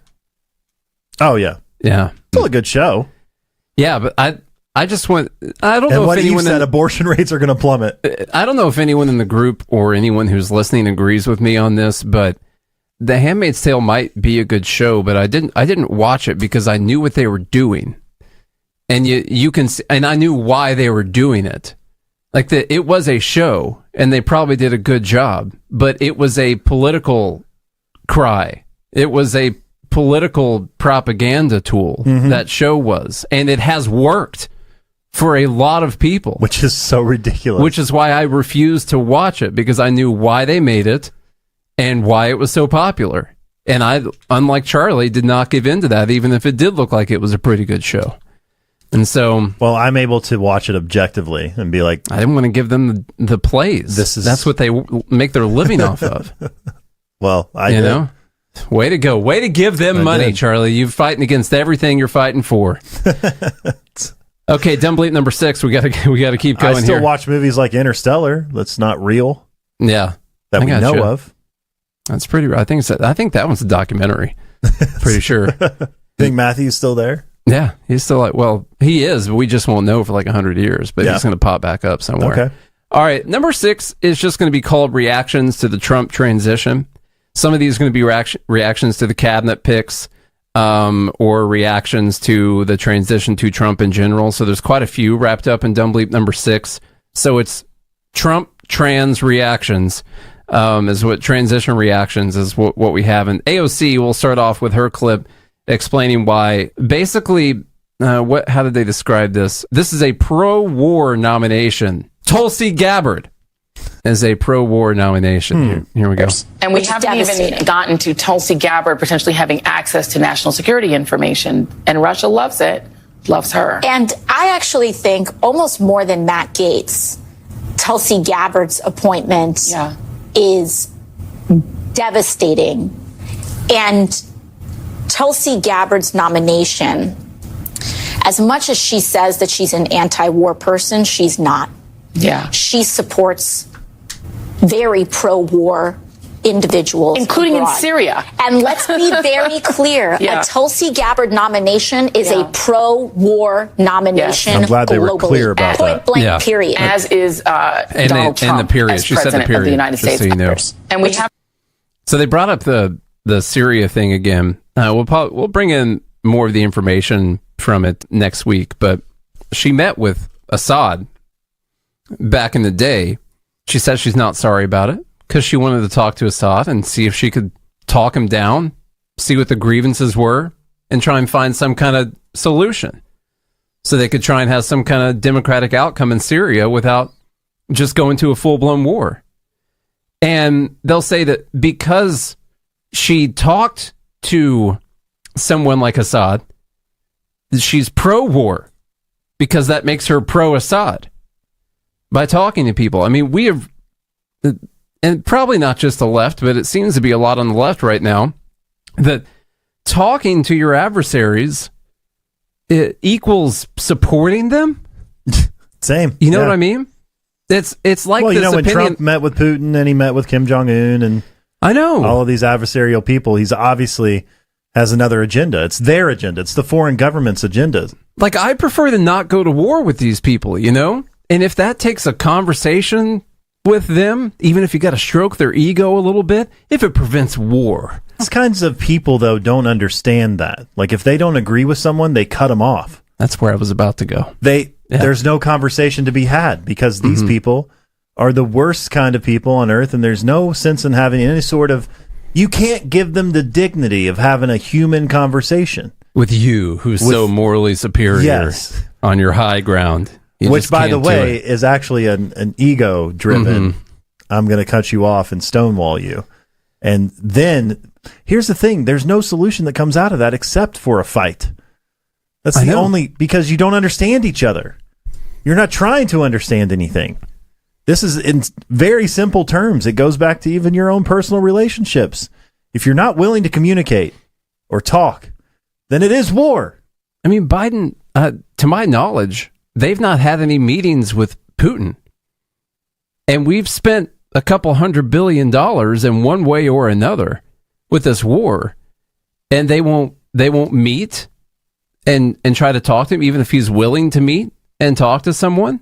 I would think that's an important thing. You don't got to give him what he wants, but at least keep a channel open and talk to him and try to be civilized. But they won't even do it. And so anytime someone mentions meeting with Putin, or Elon Musk talked to Putin on a phone a few times or something like that, it immediately means that you support that person. It's so weird. Like, one of the reasons that Kamala wouldn't go on Joe Rogan's podcast is because she didn't want to be supporting the things that he says on that show. Good luck to you if you want to do that. But I would rather have the other people in charge. That's the other thing. These 4B girls, one of the red flags, if you're a man, is if you listen to Joe Rogan. So that's a red flag. Perfect. Good. Speaking of, I say mention it on the first date, within the first couple of sentences. Be like, I'm a big fan of Joe Rogan. Are you? And see what they say. They could say no because they're too long, like the episodes are too long or whatever. Well, but then you know that you can just dine and dash. There you go. Leave her with the bill for women's rights.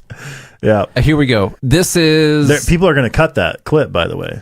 Talk about how misogynistic and sexist I am. They should. They should cut it. I would recommend that they do that. Speaking of the apparently anti-war people, the Biden administration is going to make sure that they shovel every dollar that they have at their disposal out the door to Ukraine before the administration goes out. So we're going to add that on to what AOC was just saying, I guess. As we're working to make sure that Ukraine has what it needs to effectively defend itself, the United States continues to step up. We've obligated just recently and pushed out the door another $8 billion in security assistance for Ukraine. That was in September. Another almost $500 million just a few weeks ago. And President Biden is committed to making sure that every dollar we have at our disposal will be pushed out the door between now and January 20th. Not back to the people from which it was stolen. Out the door. Out the door to Ukraine as quick as they can before this transition happens. But they're the anti-war people, of course. This hour of Free Talk Live is brought to you by Dash Digital Cash. Dash is the cryptocurrency designed to be used for spending. In addition to being one of the world's first cryptocurrencies, Dash was the first crypto project to have a decentralized autonomous organization that to this day continues to improve and promote Dash. Every month, 10% of the mining rewards go into a treasury. Anyone with one Dash to spend can put forward a proposal to the Dash masternodes. The masternodes vet the proposals and decide which ones move forward and are funded by that treasury. Nowadays, DAOs are plentiful, but Dash paved the way by doing it first, nearly a decade ago. Dash is one of the oldest cryptocurrencies and is widely available on exchanges, including the decentralized Maya protocol, and in multi-crypto wallets. It's easy to get and use Dash. Start by learning more at dash.org. Thanks to the Dash DAO for sending us 32 Dash per month to promote Dash on the air. Visit dash.org to learn about Dash, dash.org.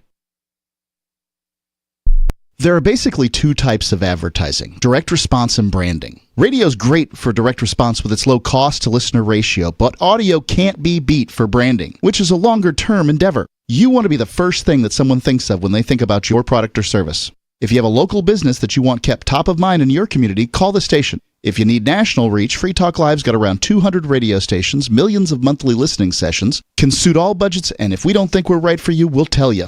Email me, mark@freetalklive.com.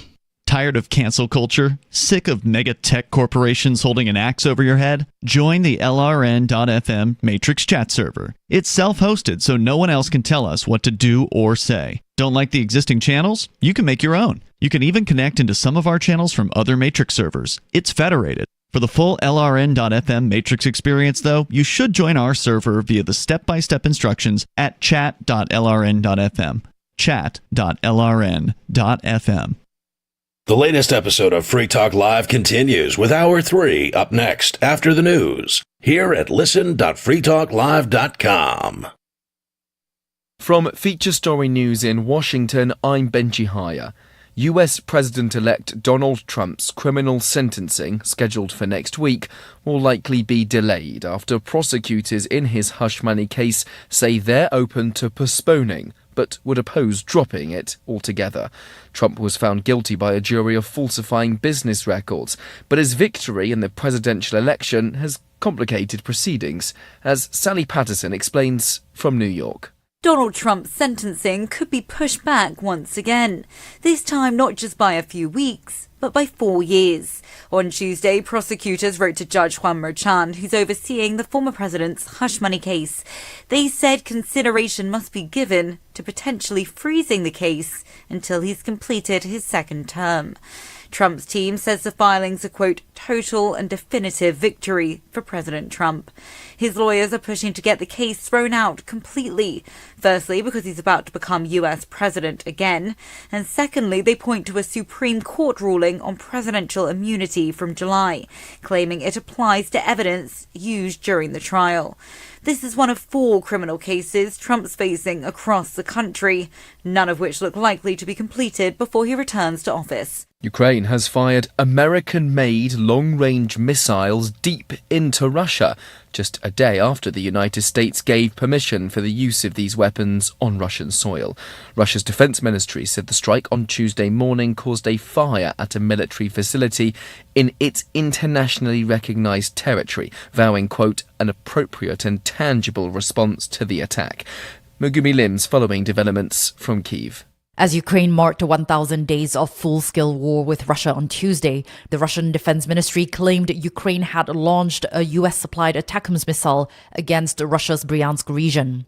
The claim coincides with several Ukrainian media outlets reporting that Ukraine had successfully struck a military facility in Karachev. If the claim is true, this would be the first instance of Ukraine using a US-supplied weapon to strike inside Russia since Washington eased restrictions days ago. While the war in Ukraine is the focus on the final day of the G20 summit in Brazil, Kate Fisher reports from Rio de Janeiro, where that summit is being held. President Xi Jinping of China and President Biden of the United States have very different views on this conflict, and that is one of the reasons that the wording in this communique is so general. There is, for example, no mention of the North Korean troops that are being deployed on behalf of Russia against Ukraine. But things are likely to change come January when there is a new US president who has said he wants to end these wars as quickly as possible. From bureaus worldwide, this is FSN. With FSN Spotlight, I'm Simon Marks. Today, the furious reaction from Trump insiders over reports that President Joe Biden has given Ukraine the go-ahead to use US-supplied long-range ATACMS missiles to their full capacity.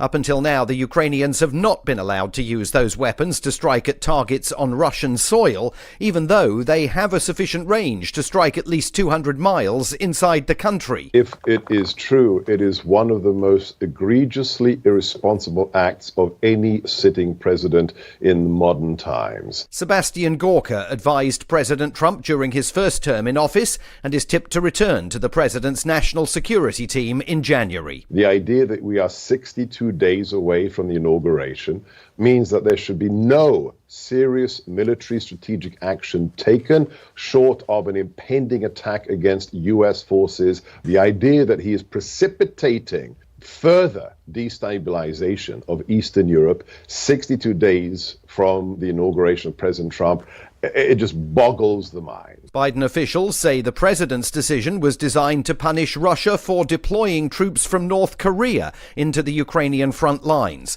But many in Washington believe it was also driven by a desire to give Kyiv a military advantage before the Trump team is able to force President Volodymyr Zelensky into peace talks with the Kremlin. Let's remind you of our top stories. US President-elect Donald Trump's criminal sentencing, scheduled for next week, will likely be delayed after prosecutors in the hush money case say they're open to postponing, but would oppose dropping the case altogether. Trump was found guilty of falsifying business records, but his victory in the presidential election has complicated proceedings. And on day 1,000 of the war, Ukraine fired American-made long-range missiles deep into Russia, just a day after the United States gave permission for the use of these weapons on Russian soil.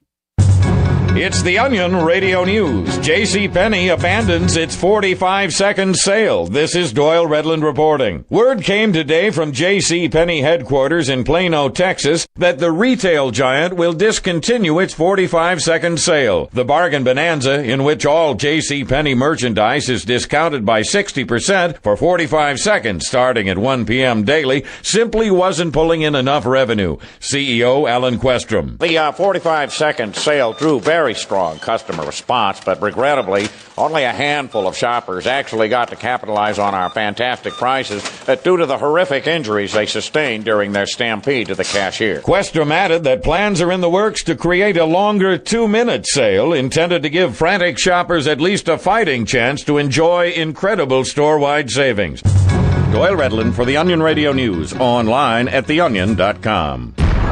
This is The Onion News Network. Got Telegram? You can follow our channel there and discuss show prep with other listeners at telegram.freetalklive.com.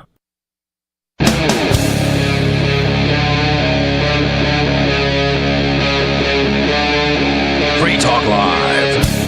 What's up, all of our liberty-loving friends? This is another fantastic episode of Liberty at Night with Nate and Charlie on the Free Talk Live network, coming at you from Nashville, Tennessee. And right now, we are in the middle of Dumb Bleep of the Week, which is something that we do on our daily podcast called Good Morning Liberty, which you can find on all of your favorite podcast apps. So what we do in Dumb Bleep of the Week is we gather together as many as we can fit inside of the hour and a half that we do, and we distill them down to 10 or 11 really dumb things. And then we have the live group, the Fed Haters Club, joingml.com. They vote on them at the end to see who wins Dumb Bleep of the Week. Yep. Let me see. I want to make sure I don't miss any. We do have the Elizabeth Warren thing. I can play that one, unfortunately. We only played like 15 seconds of it yesterday. So here's Chief Warren talking. Many things I disagree with Marco Rubio on, and I haven't decided yet about voting for him. But he is qualified. He has experience. We may have differences that would cause me to say, I don't think that he should be Secretary of State. And we'll go through that. We'll listen to the hearings. I want to hear very carefully from him. But what we're talking about with people like Matt Gaetz is very different from what we're talking about with people like Marco Rubio. And we just have to keep that in mind. But do understand with Matt Gaetz, and you've already made this point, he's not the only one out there who is unqualified and who raises whole questions like Tulsi Gabbard does. You really want her to have all of the secrets of the United States and our defense intelligence agencies when she has so clearly been in Putin's pocket? That just has to be a hard no.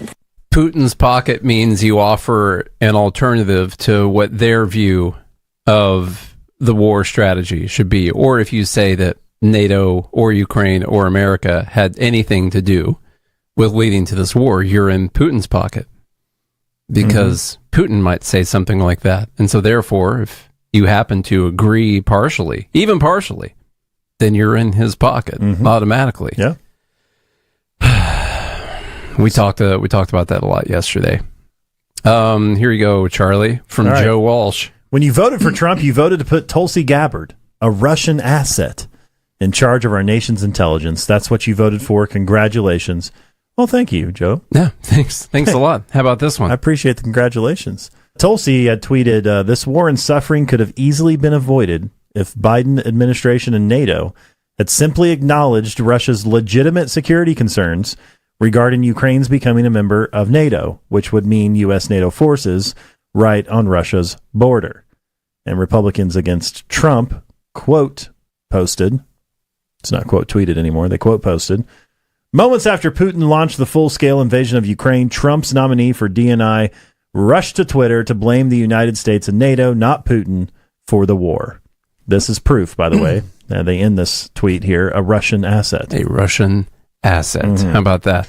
By the Here's way, a good one Tulsi about RFK. Gabbard wasn't the only one saying those things. This No. is people who are very well versed in war and the history of war and what's happened were saying the same things. It doesn't take, this didn't happen that long ago. This is like 30 years ago in the 90s. This is not that long ago. You don't have to go back very far. Then we got to understand why Putin would be upset about something like this. Then we got All a right. 2014 coup and all that. Now we got a response here about RFK from the Lincoln Project. All right, from the Lincoln Project, RFK's nomination, get yourself and your family vaccinated while you still can.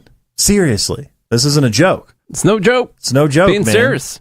Because RFK said, I think he said on the campaign, day one, he's eliminating It's all going to vaccines. ban all the vaccines. You won't be able to get them anymore. Yeah. We didn't mention yet that, since we started this episode, that Trump did it. He nominated RFK. Oh, yeah. For HHS. He did. I am shocked. And if you guys You are, I'm not. If you guys would like it, I will keep predicting that these things won't happen. That way they happen. I'll keep calling the opposite. Like the day before the Tulsi nomination, I was like, yeah, I don't think he's going to do Tulsi and RFK. And then still yesterday, I was like, yeah, I don't think he's going to do RFK. And he does RFK later. 30 minutes later. What else would you guys? Yeah, it was right after. What else would you guys like? Oh, I don't think Ron Paul is going to have any part of this administration. There's no way Trump would go that far. No. But I'm putting myself on the record right now. Ron Paul is done. Thomas Massey has no chance. No chance at all. That's it. There will not be a libertarian in the cabinet. Okay? I'm saying that. Mark my book. Mark this podcast episode. And write down the time that it happened at. This is part of that mass formation reverse psychology. You're welcome, everyone.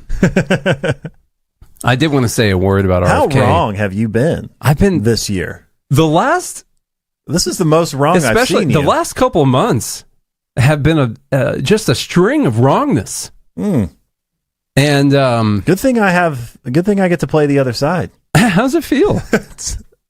This side of the desk. Oh, I'm kidding. I know how it feels. I don't have to ask. Yeah. So anyhow, I miss that feeling. Just hold on to it though, because it's fleeting. With the RFK nomination, I am most of my excitement comes from the idea that we're just going to shake things up a little bit. Maybe there'll be some corruption rooted out or whatever. But But going to lead to death, though, Nate. Okay. I don't like RFK. You're willing to shake things up to lead to death? Yeah. I prefer dangerous freedom over peaceful slavery. I don't like RFK's policy prescriptions very much. See the HHS policy prescriptions for most things. I think he's right about a lot of the chemicals in our food, probably. I think he's right about the fluoride thing. I don't see any reason to have that. But then I also I don't immediately feel like those things need to be banned because I don't want the government to ban those things. But I'll be honest with you, I don't know what to do about those things. There could be a lot of chemicals that cause problems that are in food, cereal. People talk about cereal a lot. I know that there's already other cereals out there that don't have those things because I buy them. They're more expensive, but they exist on the market. So like if the people care about that, if the market cares about that, they would force those companies to switch to those things. That's how that's how much I believe in the free market. Now, what might be missing is education or knowledge about the dangers of these things. Maybe that's been corrupted by government scientists and studies and stuff like that have been paid for by a bunch of the big companies that use these chemicals. And so you can try and prevent that. But it's a market thing, and people have to decide that they want something else. I don't want to force them in this. If I want to eat 8 bags of Doritos a day and blow up to 500 pounds and die when I'm 60, like that's my right as an American, I feel like. Question from the group, is cheap food worth poor health? Well, that's a nuanced question because people can die of starvation. Well, that's not but here's the thing, okay? Do you think if you go to Djibouti that the person who's starving there is going to care about whether or not their Fruit Loops has red dye 40 in it? But that's not really the conversation. Is cheap food worth poor health? That's not for me to answer. That's for you to answer. You've got the opportunity to buy more expensive food that's better for you already right now. You can't buy it though. Isn't it better? We're acting like that's the case, that we'll ban the things and the cheap food will be healthier automatically. Like organic stuff is more expensive because you yield less product when you don't use the chemicals. If I'm an extremely poor person and I don't have the option to buy the more expensive option, at least I have the option to buy the cheaper option. Yeah. Which is going to help keep me alive in the short term, although it could cause problems later on. Yeah, yeah. Now I don't know. Some of these added, like the dyes, the food dyes. Okay, not adding those dyes. First off, you got to figure out why do they put the dyes in there in the first place? To make it fun. To make it a color for kids. Now the dye costs money. They have to buy it. It's not some free dye that appears at the factory. They pay money to get the dye so they can make it a color. And probably so people will buy it. It will be cheaper for them to not dye the food. It takes away one of the ingredients that they have to pay money for. But I think they've decided that equals less sales or whatever. And so there is a way that you can possibly actually save money by getting rid of some of these completely unnecessary products. If that's the case, Cheerios will go up because Fruit Loops will just look like Cheerios. I know. They'll just be bigger Cheerios. But to me, it's like it's a market decision. I don't know if it's the government. I don't know if it's their job to decide this. Of course, you bring it. This is a separate episode. What we're talking about right now. This is very nuanced libertarian. Extremely nuanced conversation in the middle of dumb bleep number 6 when we have 11 dumb bleeps to go through. So we'll have to move on. Send me your thoughts on this. Do it. Nate at goodmorningliberty.us or send me a DM on Discord if you're hanging out with us right now. I'm saying I don't know exactly what the libertarian answer is to these things. It's a super complicated, nuanced situation that we're in. So tell me what your guys' thoughts are on this. Informed consent. That's kind of where I'm leaning, T-Dub. I agree with that. Okay, let's go to Pete Hegseth. Pete Hegseth, of course, as you know, and I mean, as I know, we've all known this for quite some time. We're continuing on all the picks. So this is a continuation. This is a reaction. In case you got lost. Yeah, sorry. In the middle of dumb bleep number 6. These are all the reactions to Trump's cabinet picks. So here's a reaction about the nominee for Defense Secretary of Defense. Add the Secretary of Defense nominee, Peter Hegseth, the Fox News commentator as well, because this is someone who, weekend host, important distinction. This is someone who, is known to be a white supremacist, known to be an extremist, whose platform, whose book is basically about his opposition to the advancement of black officers to the top brass. All right. So he's known to be a white supremacist, and why is he a white supremacist, Charlie? Well, in his book, apparently, he is trying to keep black people from getting promoted. He is specifically against black people advancing. For that reason. In the top brass. He just does not want black people to advance in the military. Mm-hmm. Or, alternative conspiracy viewpoint. Is his book, in fact, about meritocracy, DEI, making its way into the military, and how it should be a meritocracy and you should not consider anyone's skin color or their sex or whatever it is. Is that in fact what his book is about? Because that's what it is about.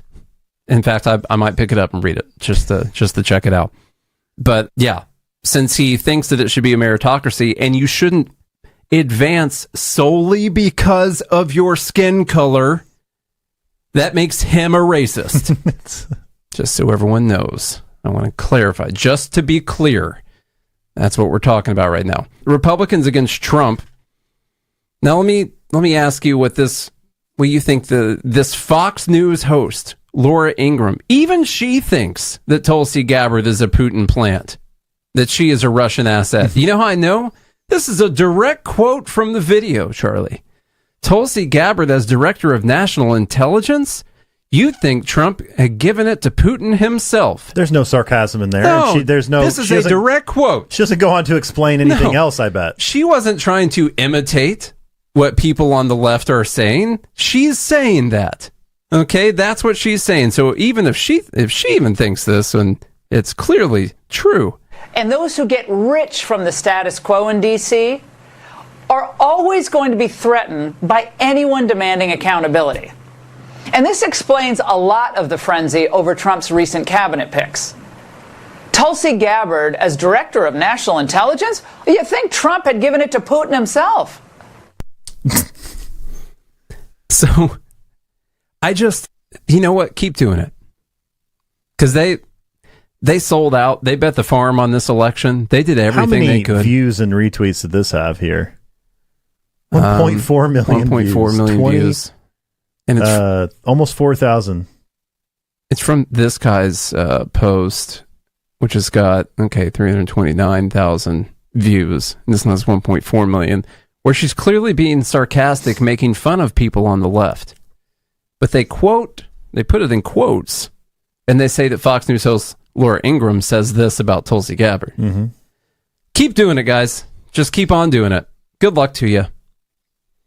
Still on reactions. Don't worry, we only have a couple left, and then we'll move on. Elon Musk had a meeting with the Iranian ambassador to the UN. I believe was he in New York? Yeah, he was in New York. They're trying to discuss a way to de-escalate tensions between our countries. Now, this is actually a good thing, in my opinion. And I would assume he went there with knowledge of Donald Trump. I could be wrong about that. I don't know if he just scheduled his own meeting and he really is working as a shadow president right now and Trump has no clue that he went to do that. But there's a chance that Trump and Elon arranged this meeting to meet with someone who's representing Iran to try and de-escalate tensions between our countries. Number one, that's a good thing. Number two, he might also be trying to figure out, is Iran really behind these assassination attempts? That's a good question, too. I think we should ask that question. Yeah. All right. Number two, apparently everyone on the left thinks that this is a terrible thing, that Elon Musk should be thrown in prison, and that this is talking with our enemies and all kinds of stuff like that. Just once again, this is immediately a bad thing, that he's trying to talk to people and de-escalate the situation. Mm-hmm.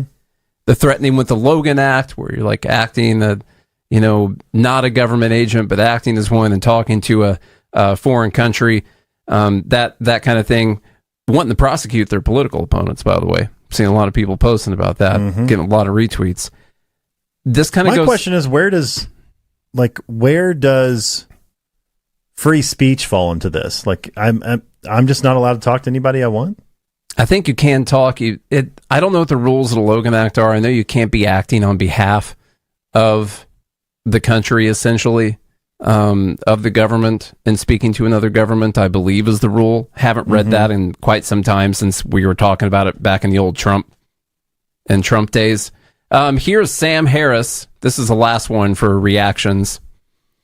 And he's talking about how dangerous of a world we live in now, where people like Dave Smith are giving their opinions on things, and we're not listening to the experts like him, like the Wall Street Journal, or whatever paper it is that he mentions. The Joe Rogan podcast is not a substitute for the Wall Street Journal or the Kennedy School at Harvard.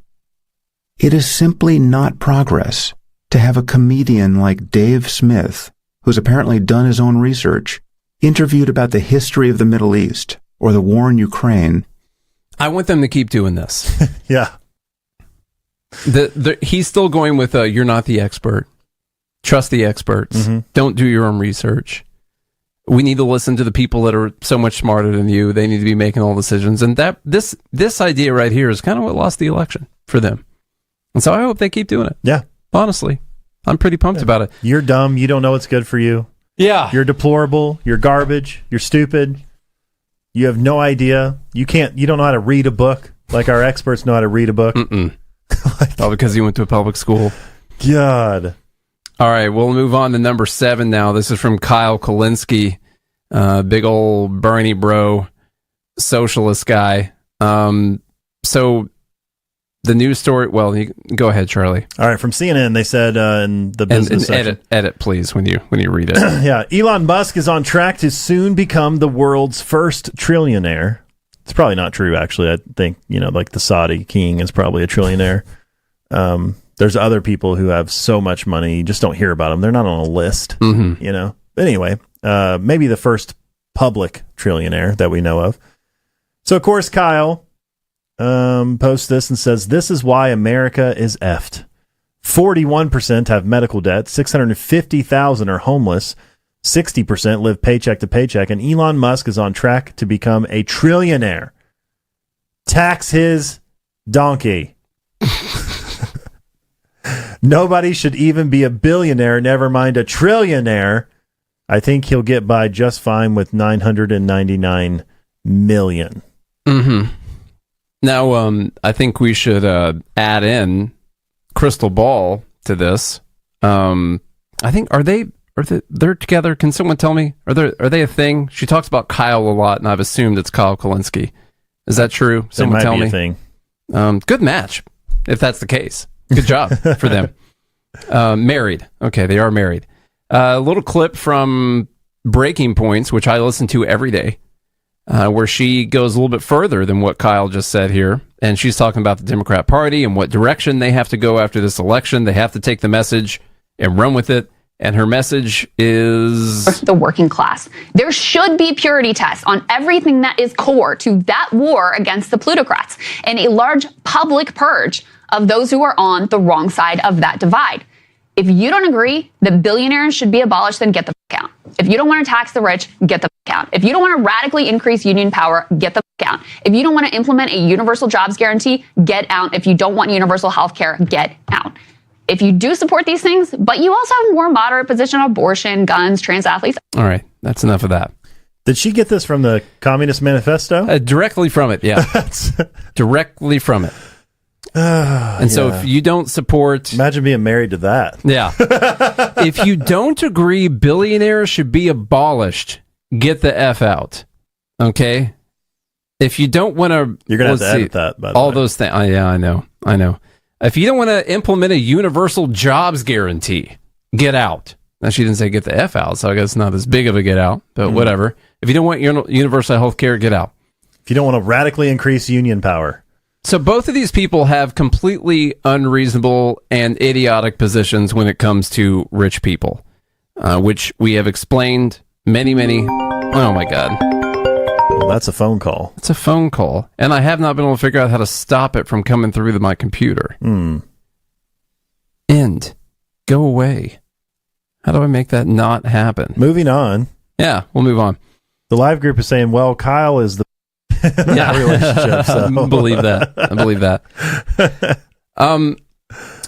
Their ideas about billionaires are completely unreasonable. And Crystal's a pretty smart person, and she's good on a lot of things. By the way, she's good enough that I listen to her show every day.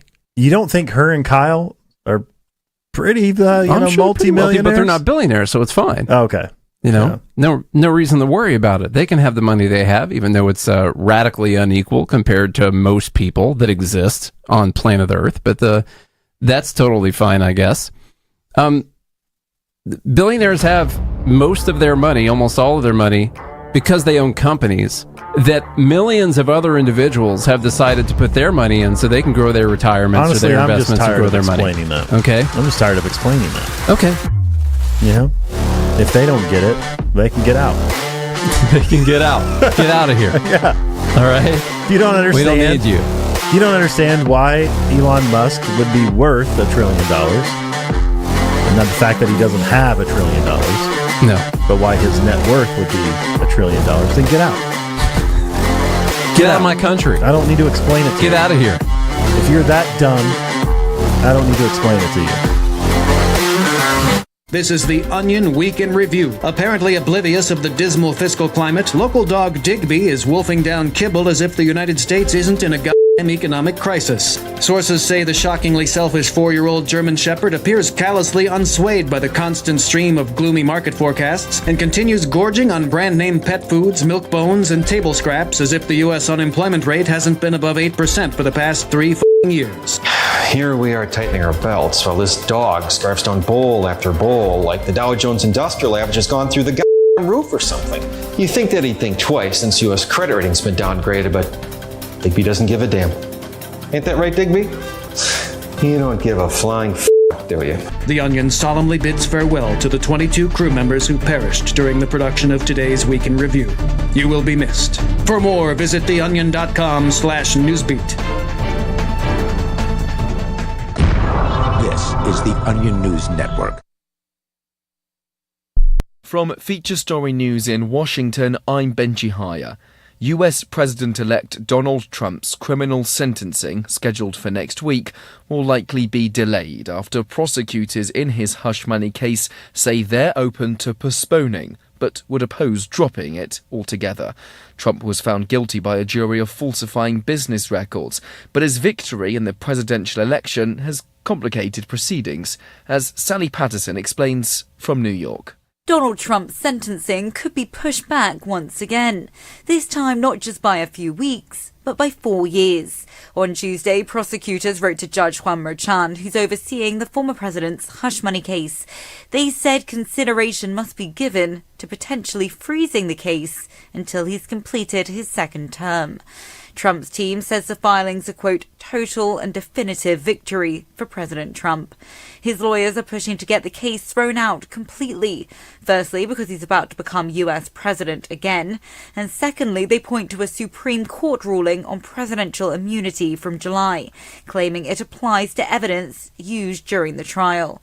This is one of 4 criminal cases Trump's facing across the country, none of which look likely to be completed before he returns to office. Ukraine has fired American-made long-range missiles deep into Russia, just a day after the United States gave permission for the use of these weapons on Russian soil. Russia's defense ministry said the strike on Tuesday morning caused a fire at a military facility in its internationally recognized territory, vowing, quote, an appropriate and tangible response to the attack. Megumi Lim's following developments from Kyiv.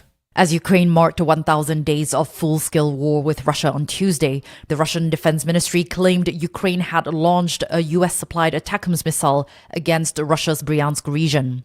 The claim coincides with several Ukrainian media outlets reporting that Ukraine had successfully struck a military facility in Karachev. If the claim is true, this would be the first instance of Ukraine using a US-supplied weapon to strike inside Russia since Washington eased restrictions days ago. While the war in Ukraine is the focus on the final day of the G20 summit in Brazil, Kate Fisher reports from Rio de Janeiro, where that summit is being held. President Xi Jinping of China and President Biden of the United States have very different views on this conflict, and that is one of the reasons that the wording in this communique is so general. There is, for example, no mention of the North Korean troops that are being deployed on behalf of Russia against Ukraine. But things are likely to change come January when there is a new US president who has said he wants to end these wars as quickly as possible. From bureaus worldwide, this is FSN. Our Matrix server is about as free as internet chat can be. Join the existing rooms or create your own at chat.freetalklive.com.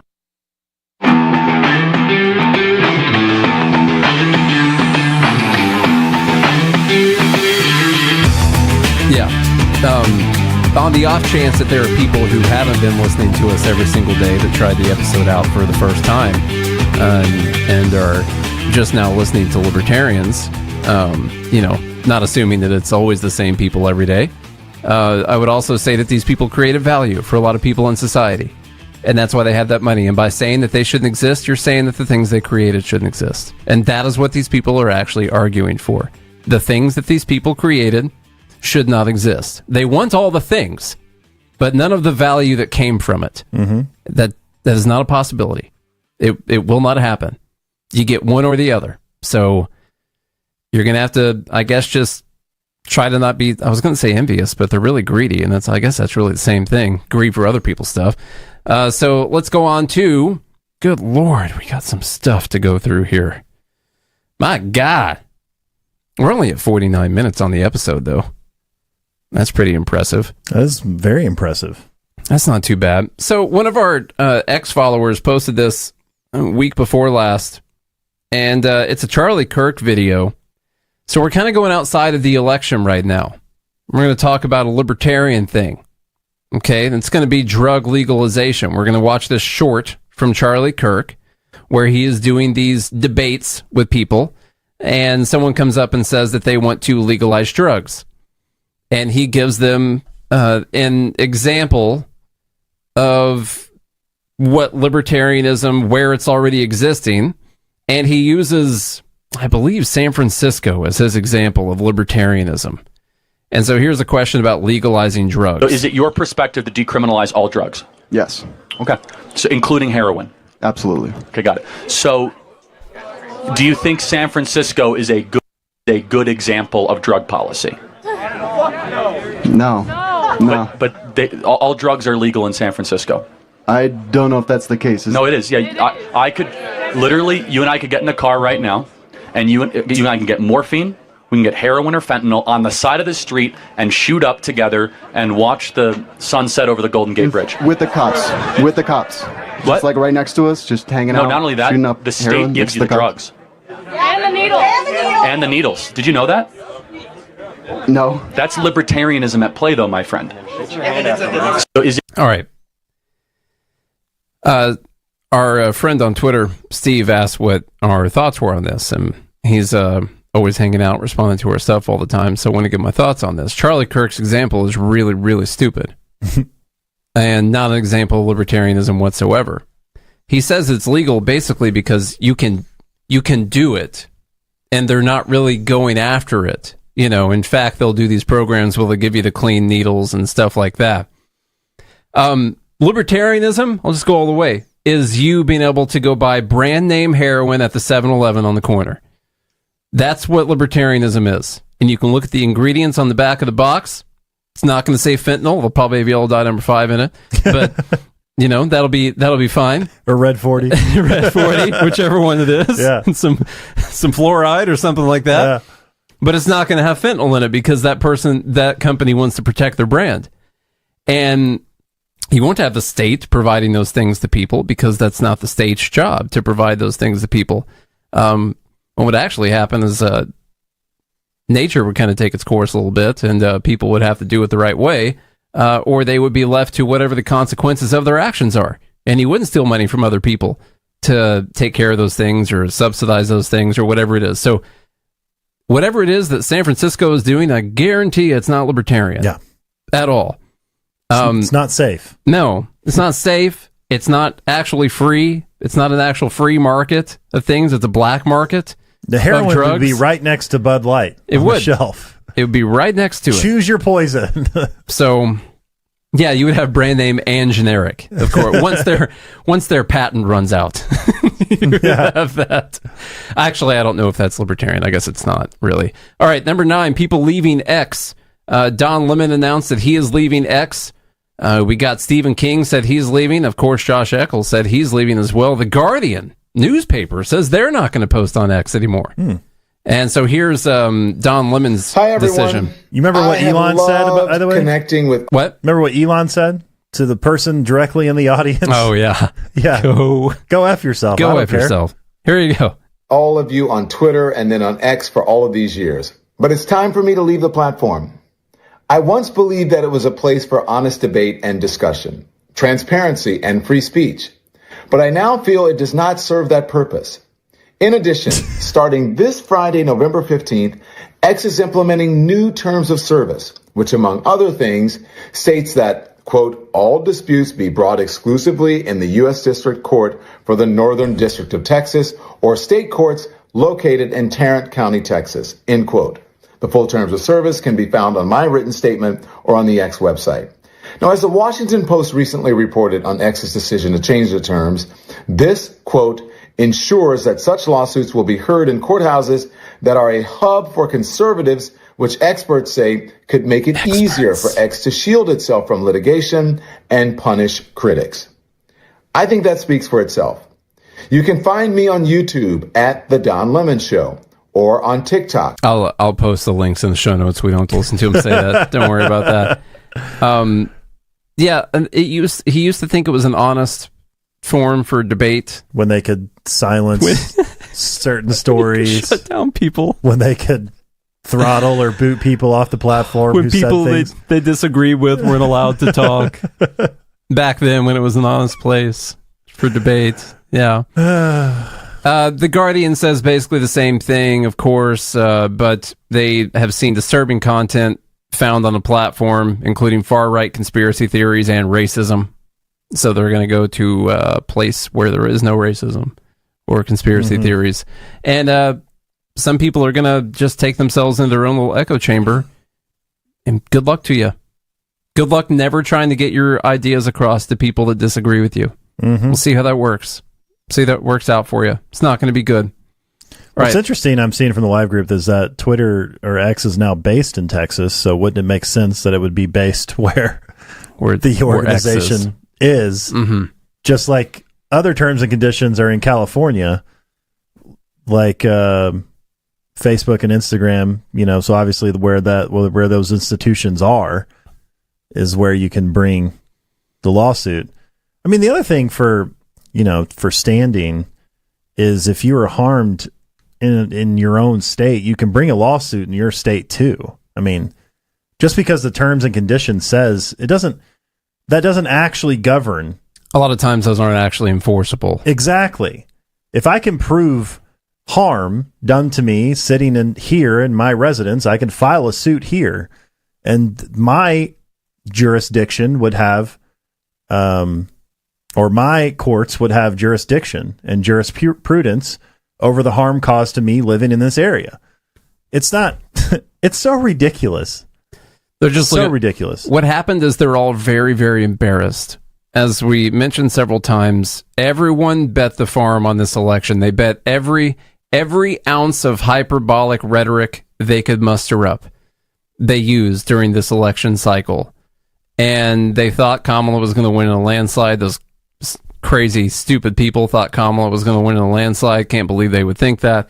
And they're embarrassed right now. And so they're leaving like a bunch of sore losers. And they'll be back. They'll end up coming back. They're not going to be able to resist it. So, all right, number 10, real quick. We got 10 and 11. Try and make them both real quick. Number 10 came from the live group. Thanks for sending this over. Georgia mom. I guess Charlie is a parent. I'll see what you think about this. I'm not a parent. Georgia mom arrested after 10-year-old son walks alone into town. And so she got arrested for this. What I will do is I will play the video, the news story from it. And you guys tell me what you think, if this is an arrestable offense. Now, this is Georgia's DCFS, who we know from paying a lot of attention to what You Are the Power and Spike Cohen are doing. They tend to go a little bit overboard when it comes to stuff. And so now this parent got arrested because her kid, 10-year-old, was found walking to town. Here we go. Well, there's a mom from a small town in North Georgia. She's facing a situation that she could have never, ever predicted. She didn't think twice about leaving her 10-year-old son at home while taking her other child to the doctor. But when the little boy wandered into town, someone called police. And tonight, she's sharing her story with Yasmin Vusan Yin with NBC Nightly News. So when you got that phone call from the police officer saying, hey, do you know your kid is in town? What did you think? I said no. I didn't know he was in town. I was not expecting them to say that, but I wasn't terrified for him or scared for his safety. Well, police arrested her and charged her with reckless conduct. All right, so reckless conduct because her 10-year-old walked into town. And Charlie, I don't know if you heard any of that story at all. So I heard part of it. Yeah. She didn't know. She didn't know, and also he was home and his grandfather was at the house, so she didn't even leave him home alone. But she left, and then he was found walking to town. I would say if she told him to walk into town to buy a loaf of bread, that would be fine with that. Yeah. Honestly. I mean, I used to get on my bike and ride over the family pizza and get a couple Zesty Chefs, you know, for me and my mom, like that. I don't even know how old I was when I was doing that, but I was pretty young. You were doing Uber Eats before Uber Eats was invented. Back in my day. Did you get a tip? This used to be totally fine. You stay outside till the sun was going down. Your mom had to ring the dinner bell. Didn't 10-year-olds used to have paper routes? You know? I think they did. I think they did. Well, you know? I surely think they did back in our day, Charlie. Let me tell you what. Now, Eva saying she must have had a Trump sign in the yard. So, yeah, that's, I guess, protect your kids, folks. Don't let them go anywhere on their own. We'll see where this goes. I would say if it was like a frequent thing and your kid was just found out wandering around town because you were gone, yeah, you might see some kind of reckless endangerment eventually. I don't know about arresting someone like, is this the first time you found their kid? By the way, I left home when I was like 3 in Louisiana. Mm-hmm. I was with the babysitter. Yeah. And she didn't pay attention to us at all. It was a neighbor of my mother's. And I had a couple pennies in my pocket, and I went to try to buy a loaf of bread for my family. We were very poor, and I thought I was trying to help. And I wouldn't give the cops my information. I was a libertarian at 3. You wouldn't? Did you say, am I being detained? I wouldn't tell them where I lived or nothing. It wasn't until they let me play with the lights, the cop lights and stuff, that I finally started. The whites. No, the lights, the cop lights, that I finally started giving information out. That's all it took. Oh, boy. I got to turn on the siren. Have I never heard you this never story heard that before? story? No. Oh, my mom loves the story. She was freaking out. Never heard this. And when I got home and the cops, they put my bike in the back of the cop car, I got to sit up front. At 3, I got to sit up front and play with the lights and sirens on the way home. Because after that, I told them my name was Charlie Brown. I did. And when they asked where I live, I'm like, I'm not telling you. That's how libertarian I am. That's pretty good. It started at 3. Anyway, I never got that loaf of bread. This has been haunting you ever since. And I wasn't supposed to talk to strangers, you know. Mm. And the cops did he introduce himself? They kept lying. They're like, "We're the good guys," you know. Yeah. I'm like, "Yeah, right. I've seen this movie before." Was the cop? She was like, "I'm Dorothy Harris," and you're like, "Well, now we ain't strangers anymore." And then you guys just went on. That was it. And then I got to sit up front as a 3-year-old. Right, I wasn't in a car seat or nothing. That said 4-5 baby Chuck. Yeah. And I got to play with the lights and sirens. They brought me home. My mom fell to her knees and crying. She was so happy that I was home. And then I got a spanking later that night for leaving. And, okay. And they interviewed the babysitter, and she was like, "No, I wasn't watching them." Nice. So my mom was pretty upset about that. The bench was not in Savannah anymore, Bailey, by the way. I did go to the area, to the park where he was sitting. But the bench is gone, and I did get a picture right there where the bench was sitting. The Forrest Gump bench, just so everyone who's listening knows. Okay, number 11, last one. Pretty good stuff here. Want to let everyone know, public service announcement. I'm sure you already know by now. 80,000 pounds of butter that were sold at Costco have been recalled. This is very dangerous stuff, and I need you guys to make sure you get it out of your fridge. Get it out of there because it has been recalled. And so let's go through some of the details. So if you purchased any butter from Costco lately, it's time to check your fridge. In early October, the FDA sent out an initial recall on Kirkland Signature butter produced by this place. The recall is for 79,200 pounds of butter due to an undeclared allergen. Now, you don't want to have undeclared allergens. What is it, Yellow 5?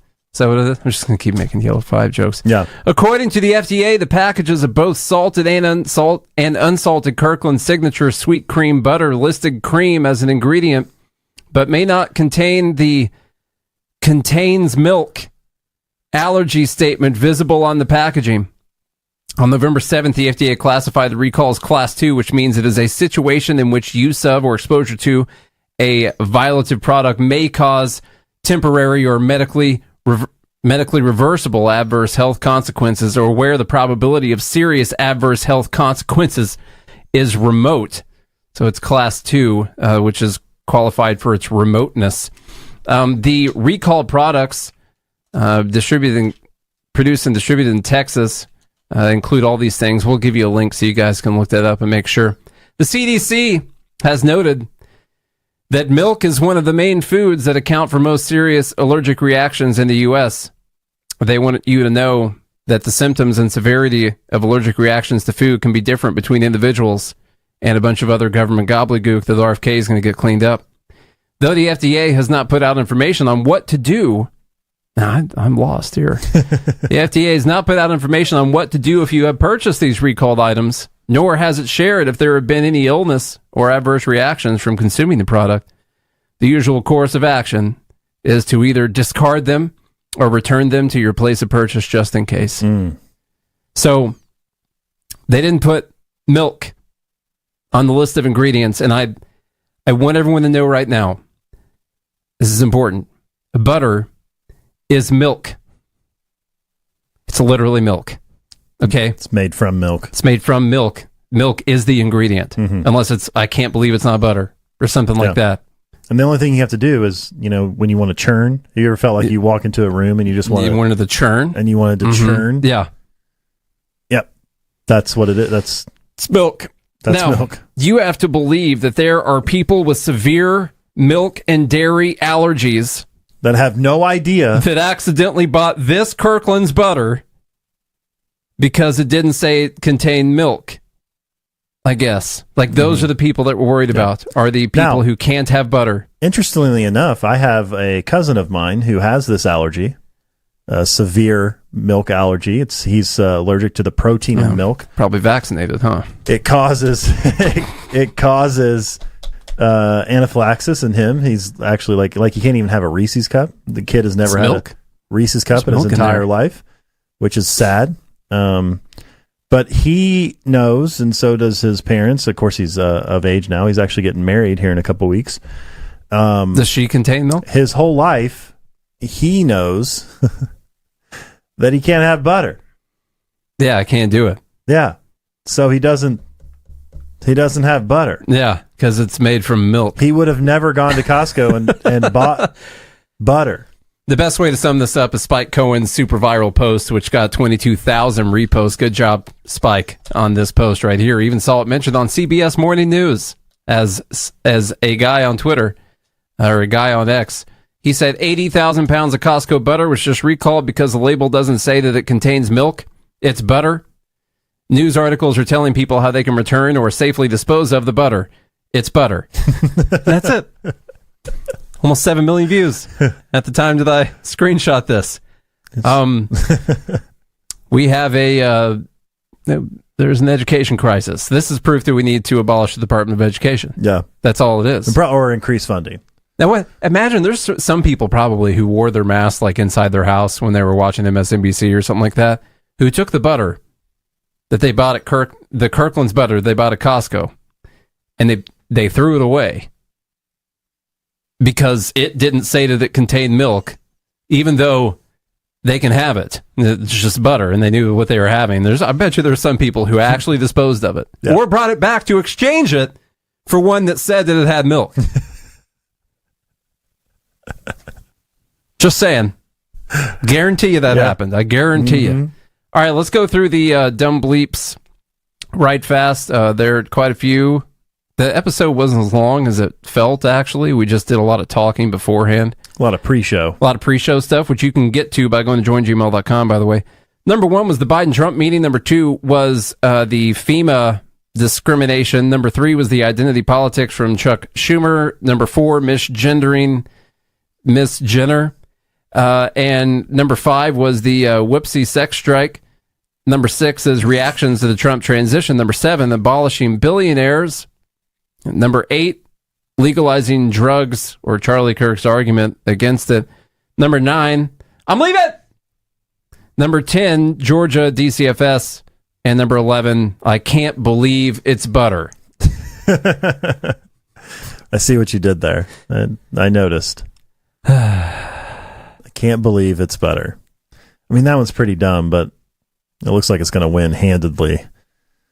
Is it winning? Yeah. I haven't looked yet. Well, pretty handedly. Tell the people what they can do while we're getting all the votes. Get your tallied. votes in. Y'all share the show with a friend, a family member, or foe. Not on Spotify because it's not up yet. Still working on those issues, but leave us a rating and review on Apple Podcasts. That's where you can go if you're an Apple user.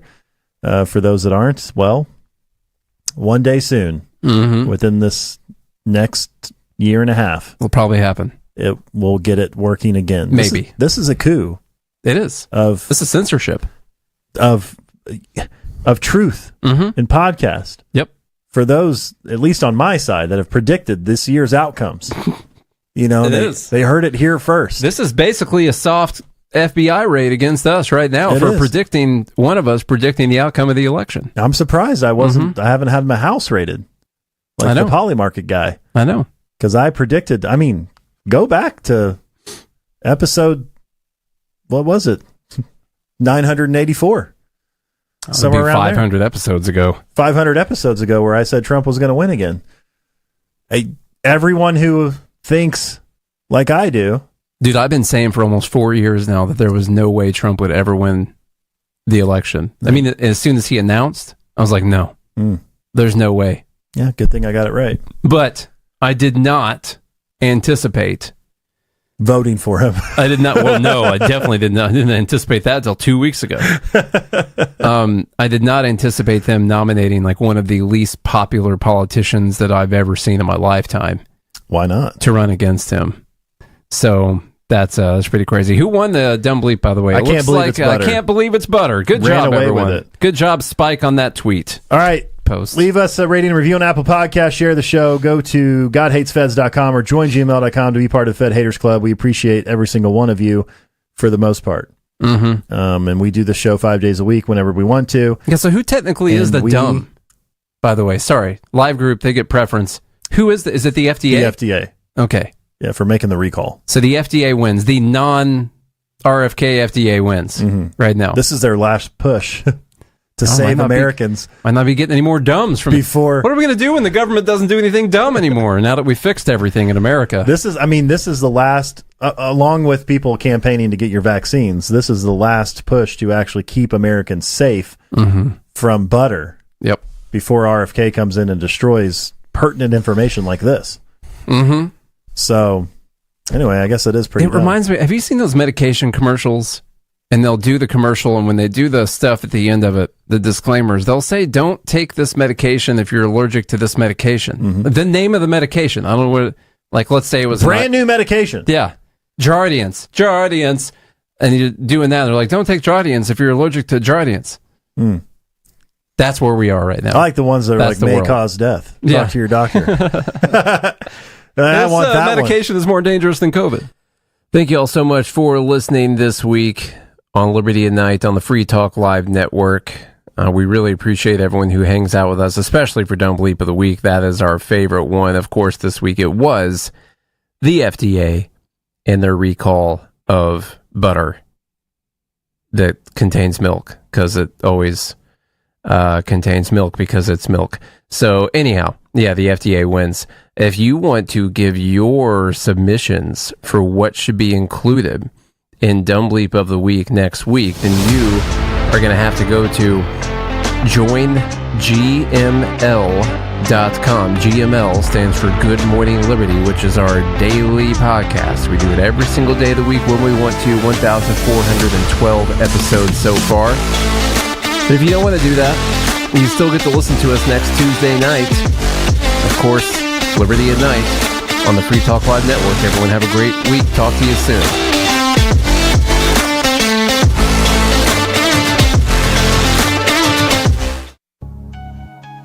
A congressman recently revealed that legislation totaling 2,900 pages and involving more than $1 trillion was available to members of Congress for less than 48 hours to study and consider. That's over 60 pages of legislation per hour.